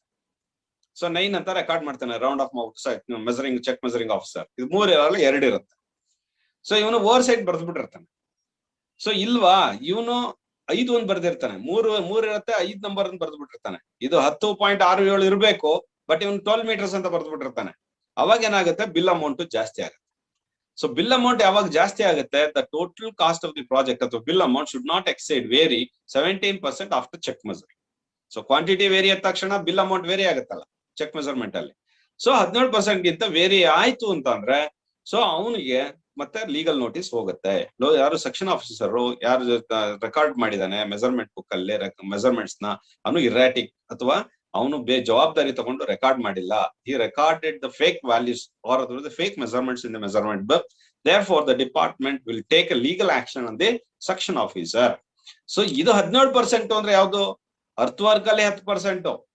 So ಮತ್ತೆ repair works ಅಲ್ಲಿ 5% ತನಕ allowable ಇದೆ. 10% earth work ಅಲ್ಲಿ ನಾ ಹೇಳಿದ್ನಲ್ಲ, ಸ್ವಲ್ಪ 1 ಮೀಟರ್ ತೆಗೆಯೋದ್ ಬದಲು 1.05 ಮೀಟರ್ಸ್ ತೆಗೆದಿರ್ಬೋದು. ಆದ್ರೆ 10% ಅಷ್ಟೇ ತಗೋಬಹುದು. 10% ವೇರಿಯೇಷನ್, ಮ್ಯಾಕ್ಸಿಮಮ್ ಒಂದು 10% ವೇರಿಯೇಷನ್ ಅಲ್ಲಿ ಜಾಸ್ತಿ ಕೆಲಸ ಮಾಡ್ಕೊಳಕ್ ಅವಕಾಶ ಇದೆ ಮಣ್ಣು ಅರ್ತ್ ವರ್ಕ್ ಅಲ್ಲಿ. ಅದೇ ರಿಪೇರಿ ಕೆಲಸದಲ್ಲಿ ಒಂದು 5% ಕಾಸ್ಟ್ ಆಫ್ ದಿ ಪ್ರಾಜೆಕ್ಟ್. ಈಗ 10,000 ಮಾಡ್ರಿ ಅಂತಂದ್ರೆ 5% ಅಂದ್ರೆ ಇನ್ನೊಂದು 500 ರೂಪಾಯಿ ಜಾಸ್ತಿ ಮಾಡ್ಕೋಬಹುದು, 10,000 ಆಗ್ಬೋದು. ಸೊ ಇದು 10% ಅರ್ತ್ ವರ್ಕ್ 10,000 ಮಾಡ್ರಿ ಅಂತ ಅಂದ್ರೆ 10% ಆದ್ರೆ 11,000 ಆಗ್ಬೋದು. ಅದನ್ನ ಒಪ್ಕೊಳ್ಳುತ್ತೆ ಡಿಪಾರ್ಟ್ಮೆಂಟ್, ಆಯ್ತು ಬಿಡಿಯಪ್ಪ ಅಂತ. ಯಾಕೆಂದ್ರೆ ಅದು ಡಿಪಾರ್ಟ್ಮೆಂಟ್ ಪ್ರೊಸೀಜರ್ ಅದು. So we R authorised, we are allowed. So up to 10% variation in the earthwork and 5% variation in the repair works. But only 2% in the fresh work. So ಉದಾಹರಣೆ ಕಾಂಕ್ರೀಟ್ ಹಾಕಿರ್ತಾನೆ, ಒಂದು 10,000 ರೂಪಾಯಿ concrete ಹಾಕಿರ್ತಾನೆ, length width ಒಂದು ಬೀಮ್ದು ಕಾಲಮ್ದು slab measurement ಬರ್ದಿರ್ತಾನೆ, ಅದ್ರಲ್ಲೇ ಒಂದು 25,000 very ಆಗ್ಬಿಡ್ಬಾರ್ದು, ಅಥವಾ ಒಂದು 10% very ಆಗ್ಬಾರ್ದು. ಆಗ 10% ವೇರಿ ಆಯ್ತು ಅಂತ ಅಂದ್ರೆ ಆಗ ಲೀಗಲ್ ಆಕ್ಷನ್ ತಗೋತಾರೆ. Should not vary more than 2%. So totally 17%. So from the earthwork it is 10%, from the repair works it is 5%, from the fresh work it is 2%, totally 17%. You should not vary the 17%. ಹಂಗಂತೇಳಿ total bill amount ಅಲ್ಲಿ ಯಾವ್ದ್ರಲ್ಲಿ ಬೇಕಾದ್ರೂ very ಆಗ್ಬೋದನೋ. So ಅರ್ಥವರ್ಕ್ ಅಲ್ಲಿ 10% ತನಕ allowable ಇದೆ.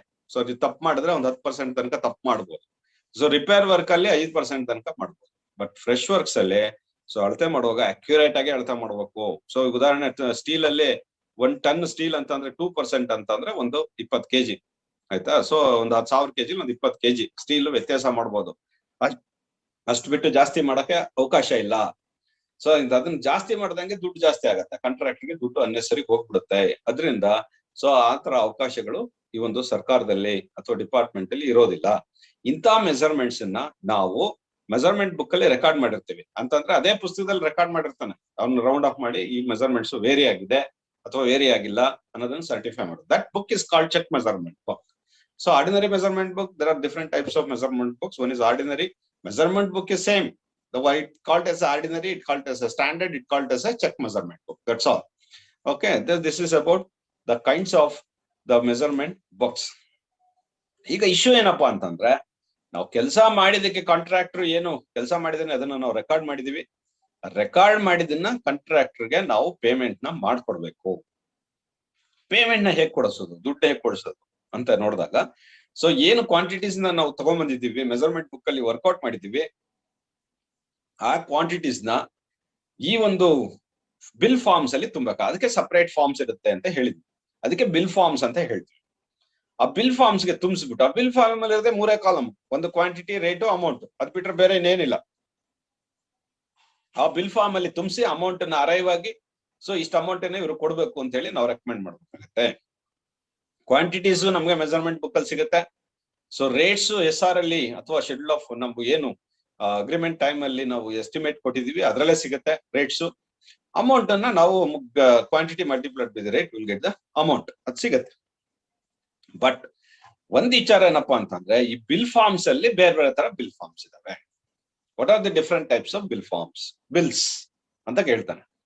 So bill ಮಾಡುವಾಗ್ಲೂ 3 ತರದ bill ಮಾಡ್ತೀವಿ ಅಥವಾ ಬಿಲ್ ಫಾರ್ಮ್ಸ್ ನ ಹೆಸರು ಹೇಳ್ತೀವಿ. ಮೆಜರ್ಮೆಂಟ್ ಸೇಮು, ಮೆಜರ್ಮೆಂಟ್ ಹಂಗೆ ಇರುತ್ತೆ, MP ಪುಸ್ತಕದಲ್ಲಿ ಮೆಜರ್ಮೆಂಟ್ ಬರುತ್ತೆ, ಕ್ವಾಂಟಿಟಿ ಅಲ್ಲೇ ಇರ್ತದೆ.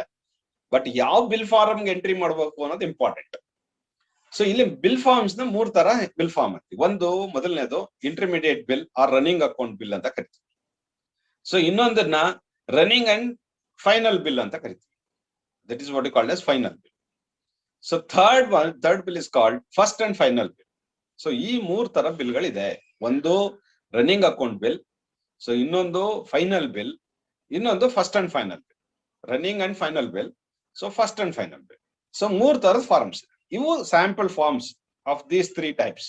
So this is the first and final bill. ಈ ಫಾರ್ಮ್ ಏನ್ ನೋಡ್ತಾ ಇದೀವಿ, ಇದು ಫಾರಂ ನಂಬರ್ 24. ಇದಕ್ಕೊಂದು ಹೆಸರು ಇರುತ್ತೆ, PWD ಅಕೌಂಟ್ಸ್ ಅಲ್ಲಿ, ಅಕೌಂಟ್ಸ್ ಡಿಪಾರ್ಟ್ಮೆಂಟ್ ಇದೆಯಲ್ಲ, ಅಲ್ಲಿ ಅಕೌಂಟ್ಸ್ ಡಿಪಾರ್ಟ್ಮೆಂಟ್ ಈ ಫಾರಂ ಸಿಗುತ್ತೆ. ಸೊ ಆ ಅಕೌಂಟ್ಸ್ ಡಿಪಾರ್ಟ್ಮೆಂಟ್ ಅಲ್ಲಿ ಈ ಫಾರಂಗೆ ಹೆಸರು ಕೊಟ್ಟಿರ್ತಾರೆ, ಫಾರಂ ನಂಬರ್ 24 ಅಂತ. ಫಸ್ಟ್ ಅಂಡ್ ಫೈನಲ್ ಬಿಲ್ ಅನ್ನು ನಾವು ಫಾರಂ ನಂಬರ್ 24 ಅಂತ ಕರೀತಾರೆ ಅವರು PWD ಅಕೌಂಟ್ಸ್ ಡಿಪಾರ್ಟ್ಮೆಂಟ್ ಅಲ್ಲಿ. So there for the first and final bill format ಇದು. So that is first and final bill. So second one, form number 25A. This is see this form number 25 running account bill A. So ಇದು running account ಬಿಲ್ದು A. ಈ format 25 form number 25 PWD ಪ್ರಕಾರ ಈ format ನ so running account bill submit ಮಾಡಕ್ಕೆ use ಮಾಡ್ತೀವಿ. Next, so final bill, that is running and final bill. This is forum number 27. This is final bill. This is format of the final bill will be this. So ಈ ಮಾದರಿಯಲ್ಲಿ ಇರುತ್ತೆ ಈ farm. So ಯಾವ್ದನ್ನ ನಾವು ತುಂಬಿಸಿ ಕಳಿಸಬೇಕು, quantity ನಮ್ಮ ಹತ್ರ MP ಬುಕ್ ಅಲ್ಲಿ ಇದೆ. ಈಗ ಯಾವ ಫಾರಂ ತುಂಬಿಸ್ಬೇಕು ಅನ್ನೋದು ಇಂಪಾರ್ಟೆಂಟ್. ಯಾಕೆ ಪೇಮೆಂಟ್ ಆಗ್ಬೇಕಲ್ಲ, ಈ ಪೇಮೆಂಟ್ ಆಗ್ಬೇಕಾದ್ರೆ ಕಾಂಟ್ರಾಕ್ಟರ್ ಗೆ ಈ ಫಾರಂ ಅಲ್ಲೇ ತುಂಬಿಸ್ಕೊಳ್ಳೋದು, ಇದು with respective columns alle. Then we have to, suppose if you want to make a payment to the contractor in the division office, a subdivisional engineer so records the measurements in the MP and work out the quantities. The whatever quantity worked out by the section officer and recorded in the measurement book, that quantity will be carried forward to the respective bill forms and the rates which is belongs to an item of the work that will be obtained from the schedule of rates or otherwise the contract agreement. The rates and the quantities which is recorded in the measurement book, that will be multiplying these two, then we will get the amount to be paid to the contractor by the divisional officer. This is the way in which you have to submit the bill. ನೀವು ಒಂದು bill forms ನ ತುಂಬಿಸಿ ಕಳಿಸ್ಬೇಕಾಗುತ್ತೆ. So ಇದ್ರ ಬಗ್ಗೆ ನಾವು ಪರಿಚಯ ಮಾಡ್ಕೋಬೇಕಾಗತ್ತೆ. So exam ಅಲ್ಲಿ ಕೇಳ್ತಾರೆ different types of bill forms ಯಾವ್ಯಾವುದು ಅಂತ ಹೇಳಿ. There are 3 types of bill forms. ಒಂದು ಇಂಟರ್ಮೀಡಿಯೇಟ್ ಬಿಲ್ ಅಂತ ಕೇಳ್ಬೋದು, write note, short note on intermediate bill. So running account, running and final bill, ಅಥವಾ ಇಂಟರ್ಮೀಡಿಯೇಟ್ ಬಿಲ್ ಅಥವಾ ರನ್ನಿಂಗ್ ಅಕೌಂಟ್ ಬಿಲ್ ಅಥವಾ payment ಅಂತಾನು ಕೇಳ್ಬೋದು. ಸೊ ಇಂಟರ್ಮೀಡಿಯೇಟ್ ಅಥವಾ ರನ್ನಿಂಗ್ ಅಕೌಂಟ್ ಪೇಮೆಂಟ್ ಬಿಲ್ ಅಂತಾನು ಹೇಳ್ಬೋದು. Therefore running and final account final bill ಅಥವಾ payment, the first and final payment ಅಥವಾ ಫಸ್ಟ್ ಅಂಡ್ ಫೈನಲ್ ಬಿಲ್ ಅಂತಾನು ಹೇಳ್ಬೋದು. ಸೊ ಇದ್ರ ಬಗ್ಗೆ ನಾವು ಪರಿಚಯ ಮಾಡ್ಕೊಳ್ಳೋಣ. ಸೊ ಏನಪ್ಪಾ ಅಂತಂದ್ರೆ ಇಂಟರ್ಮೀಡಿಯೇಟ್ ಬಿಲ್ ಅಂದ್ರೆ ನೋ, ರನ್ನಿಂಗ್ ಅಕೌಂಟ್ ಬಿಲ್ ಅಂದ್ರೆ no, running and final bill ಅಂತಂದ್ರೆ no, standard and final bill ಅಂದ್ರೆ ಏನು ಅನ್ನೋದ್ರ ಬಗ್ಗೆ ನಮ್ಗೆ ಪರಿಚಯ ಆಗ್ಬೇಕು. ಇದನ್ನ ಬಿಲ್ ಫಾರ್ಮ್ಸ್ ಅಲ್ಲಿ ಹೇಗೆ ತುಂಬಿಸ್ಬೇಕು, ನಮ್ ಕ್ವಾಂಟಿಟೀಸ್ ಮೆಜರ್ಮೆಂಟ್ ಬುಕ್ ಅಲ್ಲಿ ಇದೆ. ಆ ಕ್ವಾಂಟಿಟಿ ಯಾವ್ದಕ್ಕೆ ಎಂಟ್ರಿ ಮಾಡಬೇಕು, ಯಾವ ಸಂದರ್ಭದಲ್ಲಿ ಈ ಫಾರ್ಮ್ ನ ಬಳಸ್ತೀವಿ ಅನ್ನೋದು ಇಂಪಾರ್ಟೆಂಟ್. ಸೊ ಅದನ್ನ ತಿಳ್ಕೊಳ್ಳೋದಾದ್ರೆ ನಾವು, ಸೊ ಫಾರ್ ಎಕ್ಸಾಂಪಲ್ ಈಗ ತಗೋಣ ಫಸ್ಟ್ ಒನ್ ಯಾವುದು.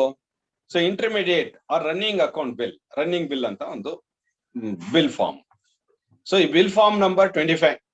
So running account bill A, ಇದು bill form number 25, running account bill A ಅಂತ ಕರೀತಾರೆ ಡಿಪಾರ್ಟ್ಮೆಂಟ್ ಅಲ್ಲಿ. ಈ ಫಾರ್ಮ್ ಅಲ್ಲಿ ಏನಿರುತ್ತೆ ಅನ್ನೋದು ಗೊತ್ತಾಗ್ಬೇಕು ನಮ್ಗೆ. ಈ ಫಾರ್ಮ್ ಅಲ್ಲಿ ಏನಿರುತ್ತೆ, 2 ಕಾಲಮ್, ನಾ ಹೇಳ್ದಂಗೆ 3 ಕಾಲಮ್ ಇರ್ಬೇಕು. ಒಂದು ಸ್ಪೆಸಿಫಿಕೇಶನ್ಸ್, ಮತ್ತೆ ಯೂನಿಟ್, ರೇಟು, ಕ್ವಾಂಟಿಟೀಸ್. ಸೊ ಇಷ್ಟೇ ಕಾಲಮ್ಸ್ ಇರೋದು. ಸೊ ಇಲ್ಲೇನ್ ಮಾಡಿದಾನೆ ಈ ಕಾಲಮ್ ನಲ್ಲಿ, ಅಡ್ವಾನ್ಸ್ ಏನಾದ್ರು ಕೊಟ್ಟಿದ್ರೆ ಕಾಂಟ್ರಾಕ್ಟರ್ಗೆ, name of the work, name of the contractor, location of the work, bill number, ಅದೆಲ್ಲ ಸೇಮ್ ಇಲ್ ಮೇಲೆ ಹೆಡಿಂಗ್ ಅಲ್ಲೆಲ್ಲ ಬರ್ಕೋಬೇಕು. ಸೊ ಆದ್ರೆ ಅದ್ರ ಹೊರತುಪಡಿಸಿ ಈ ಒಂದು ಟೋಟಲ್ ಕಾಲಮ್ ಅಲ್ಲಿ ಏನಿರುತ್ತೆ ಅಂದ್ರೆ, ಒಂದು ಅಡ್ವಾನ್ಸ್ ಏನಾದ್ರು ಕೊಟ್ಟಿದ್ದೀರೇನಪ್ಪ ಕಾಂಟ್ರಾಕ್ಟರ್, ಮೊದ್ಲೇ ಏನಾದ್ರು ದುಡ್ಡು ಕೊಟ್ಟಿದ್ದೀರಾ ಅದಿದ್ರೆ ಇಲ್ಲಿ ಬರೀರಿ, ಎಷ್ಟು ದುಡ್ಡು ಕೊಟ್ಟಿದ್ದೀರಾ ಯಾವ ಒಂದು ಕೆಲ್ಸಕ್ಕೆ, ಅರ್ಥ ವರ್ಕಿಗೆ ಏನಾದ್ರು ದುಡ್ಡು ಕೊಟ್ಟಿದ್ದೀರಾ ಅದನ್ನ ಬರೀರಪ್ಪ ಇಲ್ಲಿ ಅಂತ ಕೇಳ್ತಾರೆ. ಸೊ ಈಗ ನಾವು ಸರ್ಕಾರದಲ್ಲಿ ಯಾವುದೇ ಅಡ್ವಾನ್ಸ್ ನಾವು ಕೊಡೋದಿಲ್ಲ, ಅದಕ್ಕಾಗಿ ಅಡ್ವಾನ್ಸ್ ಪೇಮೆಂಟ್ ಇಲ್ಲ, ಎಲ್ಲ ಡ್ಯಾಶ್ ಬರುತ್ತೆ. ಸೊ ಈ ಕಾಲಮ್ ಏನು, ಸೊ ಇಲ್ಲಿ ನಾವು ಹೇಳ್ದಂಗೆ ಡಿಸ್ಕ್ರಿಪ್ಷನ್, ಯೂನಿಟ್, ಅರ್ತ್ ವರ್ಕ್ ಅದ್ರ ಯೂನಿಟ್ ಮೀಟರ್ ಕ್ಯೂಬ್, ರೇಟ್ ಹಾಕ್ಬೇಕು, 1 ಕ್ಯೂಬಿಕ್ ಮೀಟರ್ಗೆ ಎಷ್ಟು ಅಂತ ಹೇಳಿ, ಕ್ವಾಂಟಿಟಿ ವರ್ಕೌಟ್ ಮಾಡಿರ್ತೀವಿ MB ಬುಕ್ ಅಲ್ಲಿ, ಅದನ್ನ ಕ್ವಾಂಟಿಟಿ ಇಲ್ಲಿ ಬರೀಬೇಕು. ಸೊ ನೆಕ್ಸ್ಟ್ ಅಮೌಂಟ್ ಬರುತ್ತೆ. ಅಮೌಂಟ್ ಬರೆಯುವಾಗ ಅಪ್ ಟು ಡೇಟ್ ಅಮೌಂಟ್ ಎಷ್ಟು ಬರೀಬೇಕು, payment on the basis of actual measurement ಎಷ್ಟು ಬರುತ್ತೆ ಪೇಮೆಂಟ್ ಅನ್ನೋದನ್ನ ಈ ಕಾಲಮ್ ತೋರಿಸ್ಬೇಕು. ಇದ್ರ ರಿಮಾರ್ಕ್ಸ್ ಕಾಲಮ್ ಇರುತ್ತೆ ಅಷ್ಟೇ, ಬೇರೆ ಇನ್ನೇನು ಇಲ್ಲ. ಈ ಕಾಲಮ್ ಎಲ್ಲ ಡ್ಯಾಶ್ ಬರುತ್ತೆ, ಯಾಕಂದ್ರೆ ಅಡ್ವಾನ್ಸ್ ಕೊಟ್ಟಿರೋದಿಲ್ಲ. ಇದು 3 ಕಾಲಮ್ ಮಾತ್ರ, ಸ್ಪೆಸಿಫಿಕೇಶನ್, ಯೂನಿಟ್, ಸೀರಿಯಲ್, ರೇಟ್ ಮತ್ತೆ ಅಮೌಂಟ್, ಇದನ್ನ ನಾವು ಬರ್ಕೋಬೇಕಾಗತ್ತೆ. ಸೊ ಇದ್ರ ಬಗ್ಗೆ ನಾವು ಡಿಸ್ಕಸ್ ಮಾಡ್ಬೇಕಾಗತ್ತೆ. ಸೊ ಇಂಟರ್ಮೀಡಿಯೇಟ್, ಒಂದೇ ಒಂದು ನಿಮಿಷ ಡಿಸ್ಟರ್ಬೆನ್ಸ್ ಇದೆ, ಆ ಡಿಸ್ಟರ್ಬೆನ್ಸ್ ಮುಗಿದ ಮೇಲೆ ಒಂದ್ ಸೆಕೆಂಡ್ ಹಂಗೆ ಇರಿ ನೀವು.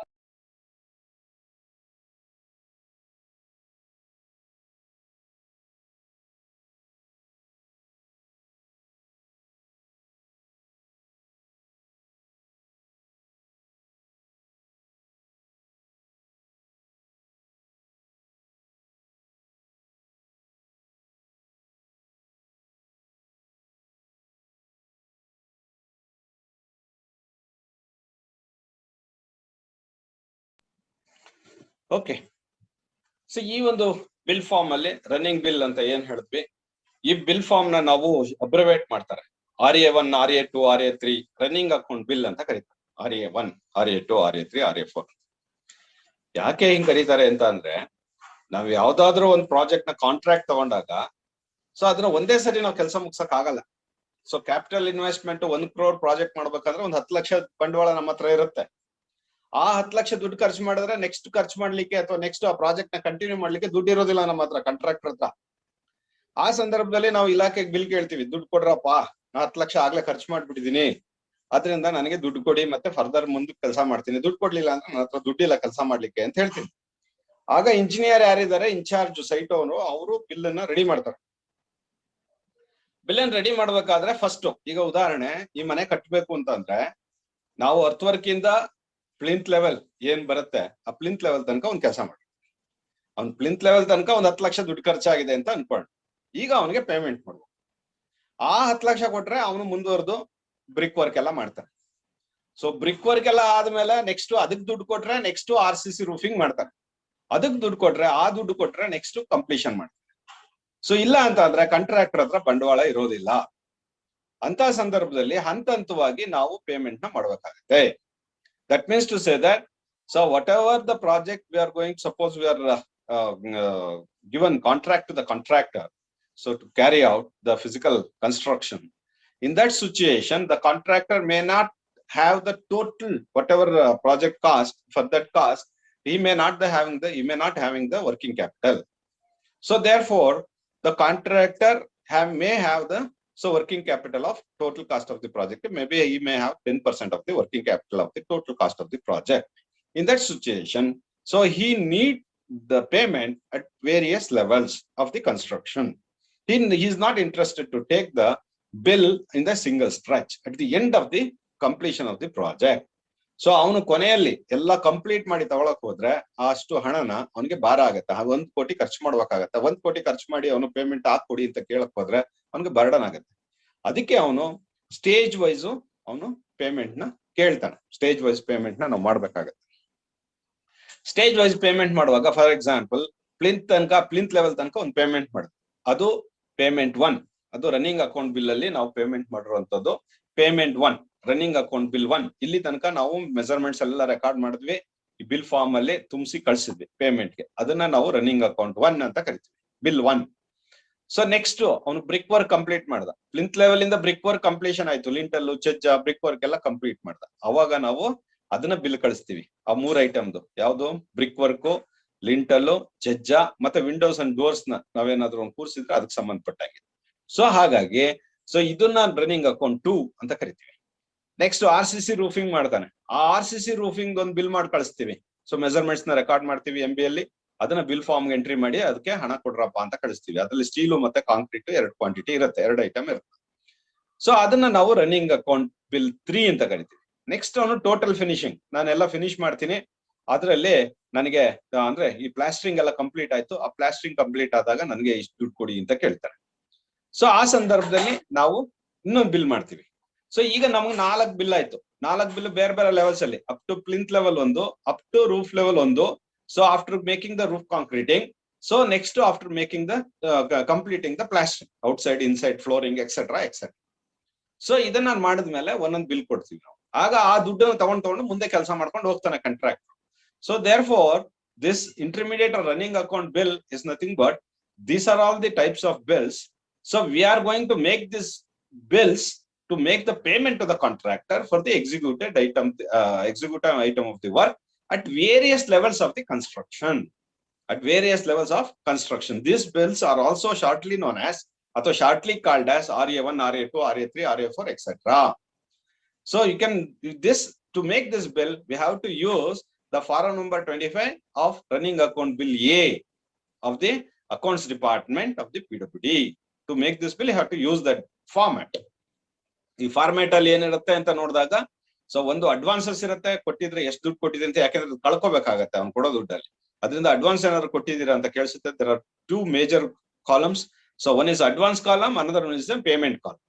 So another advance column, suppose if you are making any advances, so regarding with the respect to the work, so we have to make, or otherwise suppose if you are issued the any material, further we have to write the value. So ಉದಾಹರಣೆ concrete ಆಗ್ತಿದ್ದಾನೆ, roof concrete, steel ಕೊಟ್ಬಿಟ್ಟಿರ್ತೀವಿ ನಾವು, steel department ಇಂದ as A owner ಕೊಟ್ಟಿರ್ತಾನೆ, ಅದನ್ನ ಕಳಿಬೇಕು, ಅದನ್ನ advance ಅಂತಾನೆ ತಗೊಂತಾನೆ. So ಇಲ್ಲ cement issue ಮಾಡಿರ್ತೀವಿ, cement ಕೊಡ್ಸಿರ್ತೀವಿ, ಅದನ್ನ ಅಡ್ವಾನ್ಸ್ ಅಂತ ತಗೋತೀವಿ. ಅಡ್ವಾನ್ಸ್ ಕಾಲಮ್ ಅಲ್ಲಿ ಅದನ್ನ ಎಂಟ್ರಿ ಮಾಡ್ಬೇಕು. ಸೊ ನೆಕ್ಸ್ಟ್ ನಾವು ಕ್ವಾಂಟಿಟೀಸ್ ಎಷ್ಟು ಕ್ವಾಂಟಿಟಿ ಎಕ್ಸಿಕ್ಯೂಟೆಡ್, ನಾವಿರೋದೇ 2 ಕಾಲಮ್ 2 ಕ್ವಾಂಟಿಟಿ. ಅದನ್ನ ಎಕ್ಸಾಂಪಲ್ ಲಾಸ್ಟ್ ಎಕ್ಸಾಂಪಲ್ ತಗೊಂಡ್ರೆ ಅರ್ತ್ ವರ್ಕ್ ಮತ್ತೆ CC148 ನ ನಾವು ಎಕ್ಸಾಂಪಲ್ ತಗೊಂಡಿದ್ವಿ. ಇಲ್ಲಿ ಅರ್ತ್ ವರ್ಕ್ ಎಕ್ಸಿಕ್ಯೂಷನ್ ಮತ್ತೆ ಮೆಜರ್ಮೆಂಟ್ಸ್ ಬರೆಯಲ್ಲ, ಇದರಲ್ಲಿ ಕ್ವಾಂಟಿಟಿ ಬರಿತೀವಿ, ರೇಟ್ ಬರಿತೀವಿ. So rate multiplied the quantity will gives the amount, ಎಷ್ಟು ದುಡ್ಡು ಕೊಡ್ಬೇಕಂತ ಹೇಳಿ. 2ರದ್ದು ಕ್ವಾಂಟಿಟೀಸ್ ನ ಇಲ್ಲೇ ಬರ್ದು, ಅದೇ ತರ ಅರ್ತ್ ವರ್ಕ್ ಆಯ್ತು, CC148 ಆಯ್ತು, 2ರದ್ದು ಬರ್ದು ಇಷ್ಟು ಅಮೌಂಟ್ ನ ನಾವು ಕೊಡಬೇಕು ಅಂತ ಹೇಳಿ ಈ ಬಿಲ್ ಫಾರ್ಮ್ಯಾಟ್ ಅಲ್ಲಿ ತುಂಬಿಸ್ಬಿಟ್ಟು ಕಳಿಸ್ತೀವಿ. This is how we are going to submit the bill to the executive engineer. ಯಾರ್ ಪೇಮೆಂಟ್ ಮಾಡೋರು? Executive engineer. ಎಕ್ಸಿಕ್ಯೂಟಿವ್ ಇಂಜಿನಿಯರ್ ಕಳಿಸ್ತೀವಿ. ಯಾರ ಮೂಲಕ? ಸೆಕ್ಷನ್ ಆಫೀಸರ್ ಗೆ ಹೈಯರ್ ಅಥಾರಿಟಿ AEE. ಆ AEE ಮೂಲಕ ಎಕ್ಸಿಕ್ಯೂಟಿವ್ ಇಂಜಿನಿಯರ್ ಗೆ ಅವನು ಸಬ್ಮಿಟ್ ಮಾಡ್ತಾರೆ. ಸೊ ಅದಕ್ಕೆ ಸಬ್ಮಿಟ್ ಮಾಡುವಾಗ ನಾವು ಸಬ್ಮಿಟ್ ಮಾಡ್ತಿದ್ದಂಗೆ ಸೊ AEE ಚೆಕ್ ಮೆಜರ್ಮೆಂಟ್ ಮಾಡ್ತಾನೆ, ಬರ್ದಿರೋದು ಈ ಪೇಮೆಂಟ್ ಗೆ ಕಳ್ಸಿರುವಂತದ್ದೆಲ್ಲ ಸರಿ ಇದೆಯಾ ಅಂತ ಹೇಳಿ. ಸರಿ ಇಲ್ಲ ಅಂತಂದ್ರೆ ಸೊ ಅದ್ ಲೀಗಲ್ ಆಕ್ಷನ್ ತಗೊಂತಾರೆ. ಸೊ ಎಕ್ಸಿಕ್ಯೂಟಿವ್ ಇಂಜಿನಿಯರ್ ಚೆಕ್ ಮಾಡ್ತಾರೆ, AW ಚೆಕ್ ಮಾಡ್ತಾರೆ. ಎಕ್ಸಿಕ್ಯೂಟಿವ್ AW ಚೆಕ್ ಮಾಡಿ ಒಂದ್ಸರಿ ಇದೆ ನಾನು ಚೆಕ್ ಮಾಡಿದೀನಿ ಅಂತ ಕಳ್ಸಿದ ಮೇಲೂ ಕೂಡ ಎಕ್ಸಿಕ್ಯೂಟಿವ್ ಇಂಜಿನಿಯರ್ ಇನ್ನೊಂದ್ಸರಿ ಸೈಟ್ ಬಂದು ಬಟ್ ಒಂದ್ ಕಂಡೀಷನ್, ಚೆಕ್ ಮೆಜರ್ಮೆಂಟ್ ಮಾಡುವಾಗ ಸೆಕ್ಷನ್ ಆಫೀಸರ್ ಮತ್ತೆ ಕಾಂಟ್ರಾಕ್ಟರ್ ಮುಂದೆನೆ ಮಾಡಬೇಕು. That is the one condition, major condition. So we have to carry out the check measurement which is written in the measurement book, recorded by the section officer in charge of the site.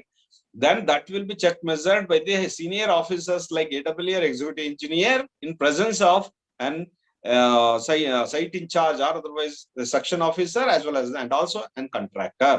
Without them they should not carry out the check measurement.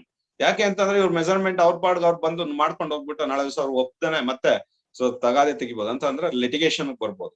So ಸರಿ ಇಲ್ಲ ಇದು ಅಂತ ಹೇಳಿ. Therefore, in front of the section officer and also in front of the contractor, we should carry out, or otherwise the higher authority like AW or executive engineer should carry out the check measurement. That is one condition. So this is about the running account bill. Running account bill ಅಂದ್ರೆ ಏನು ಅನ್ನೋದ್ರ ಬಗ್ಗೆ ನಮ್ಗೆ ತಿಳುವಳಿಕೆ ಇದೆ. Next, so ನಮ್ಮ ಒಂದು ಏನು ಈ ಮೆಜರ್ಮೆಂಟ್ಸ್ ಅನ್ನ ಹೇಗ್ ಬರೆಯೋದು, ಹೇಗ್ ತುಂಬಿಸೋದು ಅನ್ನೋದ್ರ ಬಗ್ಗೆ ಹೇಳಿದೆ. ಸೊ ಇದರಲ್ಲಿ ಅಮೌಂಟ್ ಅರ್ತ್ ವರ್ಕ್ ನಾನು ತಗೊಂಡಿದೀವಿ. ನಾವಾಗ್ಲೇ ನಮ್ಗೆ ಗೊತ್ತಿದೆ 30.62 ಕ್ಯೂಬಿಕ್ ಮೀಟರ್ಸ್ ನಾವು ವರ್ಕೌಟ್ ಮಾಡಿದೀವಿ. ಸೊ ಅಡ್ವಾನ್ಸಸ್ ಯಾವ್ದು ಕೊಟ್ಟಿಲ್ಲ. ಅರ್ತ್ ವರ್ಕ್ ಅನ್ನ ನಾವು ಕೆಲಸ ಮಾಡಿದೀವಿ. ಅದ್ರ ಯೂನಿಟ್ ಕ್ಯೂಬಿಕ್ ಮೀಟರ್. ರೇಟ್ ಬಂದು 250 rupees. See this in the estimation. This is 250 rupees. The rate, the quantity as per the actual execution is 30.62. The 30.62, the rate amount will be 7,655 rupees. This similarly to the concrete also. So we have to work out. We have to enter. So we have to total up all this too. So ಇವೆರಡನ್ನು total ಮಾಡಿದ್ರೆ amount ಗಳನ್ನ ಎಷ್ಟು amount ನ contractor ಕೊಡ್ಬೇಕಂತ ಬರುತ್ತೆ. This is how we have to make the entry to the bill form.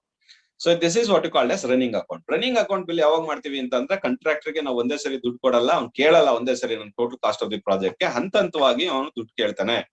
So ನನ್ಗೆ foundation ಎಲ್ಲ ಹಾಕಾಯ್ತು, ದುಡ್ಡು ಕೊಡಿ ಸ್ವಾಮಿ. ಗೋಡೆ ಎಲ್ಲ ಕಟ್ಟಾಯ್ತು, ದುಡ್ಡು ಕೊಡಿ. ಅದ್ರಲ್ಲಿ ಲಿಂಟ್ಲು, ಚಜ್ಜ, ಕಿಟಕಿಗಳು ಕೂರ್ಸೋದು, ಬಾಗಿಲುಗಳು ಕೂರ್ಸ್ಕೊಳ್ಳುವಂತದ್ದು ಎಲ್ಲ ಮಾಡಿರ್ತಾನೆ. ರೂಫ್ ಕಾಂಕ್ರೀಟ್ ಆಯ್ತು ಕೊಡಿ. ಸೊ ಪ್ಲಾಸ್ಟರಿಂಗ್ ಎಲ್ಲ ಮಾಡಾಯ್ತು ಕೊಡಿ ಅಂತ ಕೇಳ್ತಾನೆ. ಅಂತ ಹಂತವಾಗಿ ನಾವು ಪೇಮೆಂಟ್ ನ ಮಾಡ್ಕೊಂಡು ಹೋಗ್ತೀವಿ. ಅದನ್ನ will call it as running account bill ಅಥವಾ ರನ್ನಿಂಗ್ ಬಿಲ್ಸ್ ಅಂತ ಕರಿತೀವಿ. ಸೊ ನಮ್ಗೆ ಈ ರನ್ನಿಂಗ್ ಬಿಲ್ಸ್ ಆದ್ಮೇಲೆ ಫೈನಲ್ ಬಿಲ್ ಅನ್ನೋದನ್ನು ಕೂಡ ಬರ್ತದೆ. ಈ ಫೈನಲ್ ಬಿಲ್ ಅಂದ್ರೆ ಏನಪ್ಪಾ ಅಂತಂದ್ರೆ running bill continuation final bill. ಈ ರನ್ನಿಂಗ್ ಬಿಲ್ಸ್ ಏನ್ ಕೊಟ್ವಿ, RA1, RA2, RA4 ನೋಡಿ ಇಲ್ಲಿ ಪ್ಲಾಸ್ಟರಿಂಗ್ ತನಕ ಕೊಟ್ವಿ. ಪ್ಲಾಸ್ಟರಿಂಗ್ ಆದ್ಮೇಲೆ ಉಳಿದಿರೋದು ವಾಟರ್ ಸಪ್ಲೈ, ಸ್ಯಾನಿಟರಿ, ಎಲೆಕ್ಟ್ರಿಫಿಕೇಶನ್, ಬಣ್ಣ ಹೊಡೆಯೋದು, ಇವು ಕೆಲಸ ಬಾಕಿ ಆಗಿರುತ್ತೆ. ಆ ಕೆಲಸ ಎಲ್ಲ ಪೂರ್ತಿ ಆದ್ಮೇಲೆ ಟೋಟಲ್ ಪ್ರಾಜೆಕ್ಟ್ ಫಿನಿಶ್ ಆಗುತ್ತೆ. ಆಗ ನಾವು ಇನ್ನು ಉಳಿದಂತ ಪೇಮೆಂಟ್ ನ ರನ್ನಿಂಗ್ ಅಕೌಂಟ್ ಬಿಲ್ ಕೊಟ್ಕೊಂಡ್ ಬಂದಿರ್ತೀವಿ. ಇನ್ ಲಾಸ್ಟ್ ಅಲ್ಲಿ ಫೈನಲ್ ಆಗಿ ಒಂದು ಪೇಮೆಂಟ್ ಕೊಡ್ತೀವಿ. ಅದನ್ನ will call it as a final bill ಅಂತ ಕರಿತೀವಿ. After giving some running account bill, ನಾವು ರನ್ನಿಂಗ್ ಅಕೌಂಟ್ ಬಿಲ್ ಕೊಟ್ಟಿರ್ತೀವಿ. After completion of the all the work by the contractor with respect to the project, then we are going to finalize the cost of the project. We are going to finalize the amount or the final amount. That is what is called as a final bill. So we are going to make the last payment of this particular project. Last payment. Madhya beginning in the esto kotko bandidivi running account bill alli. But this payment is a last payment with respect to the construction of this project. Therefore, that last payment is called a final bill. A final bill form 27 anta heltivi. 27B is the final bill form. That is the final bill form number of the bill form as per the accounts of the accounts department of the PWD is concerned.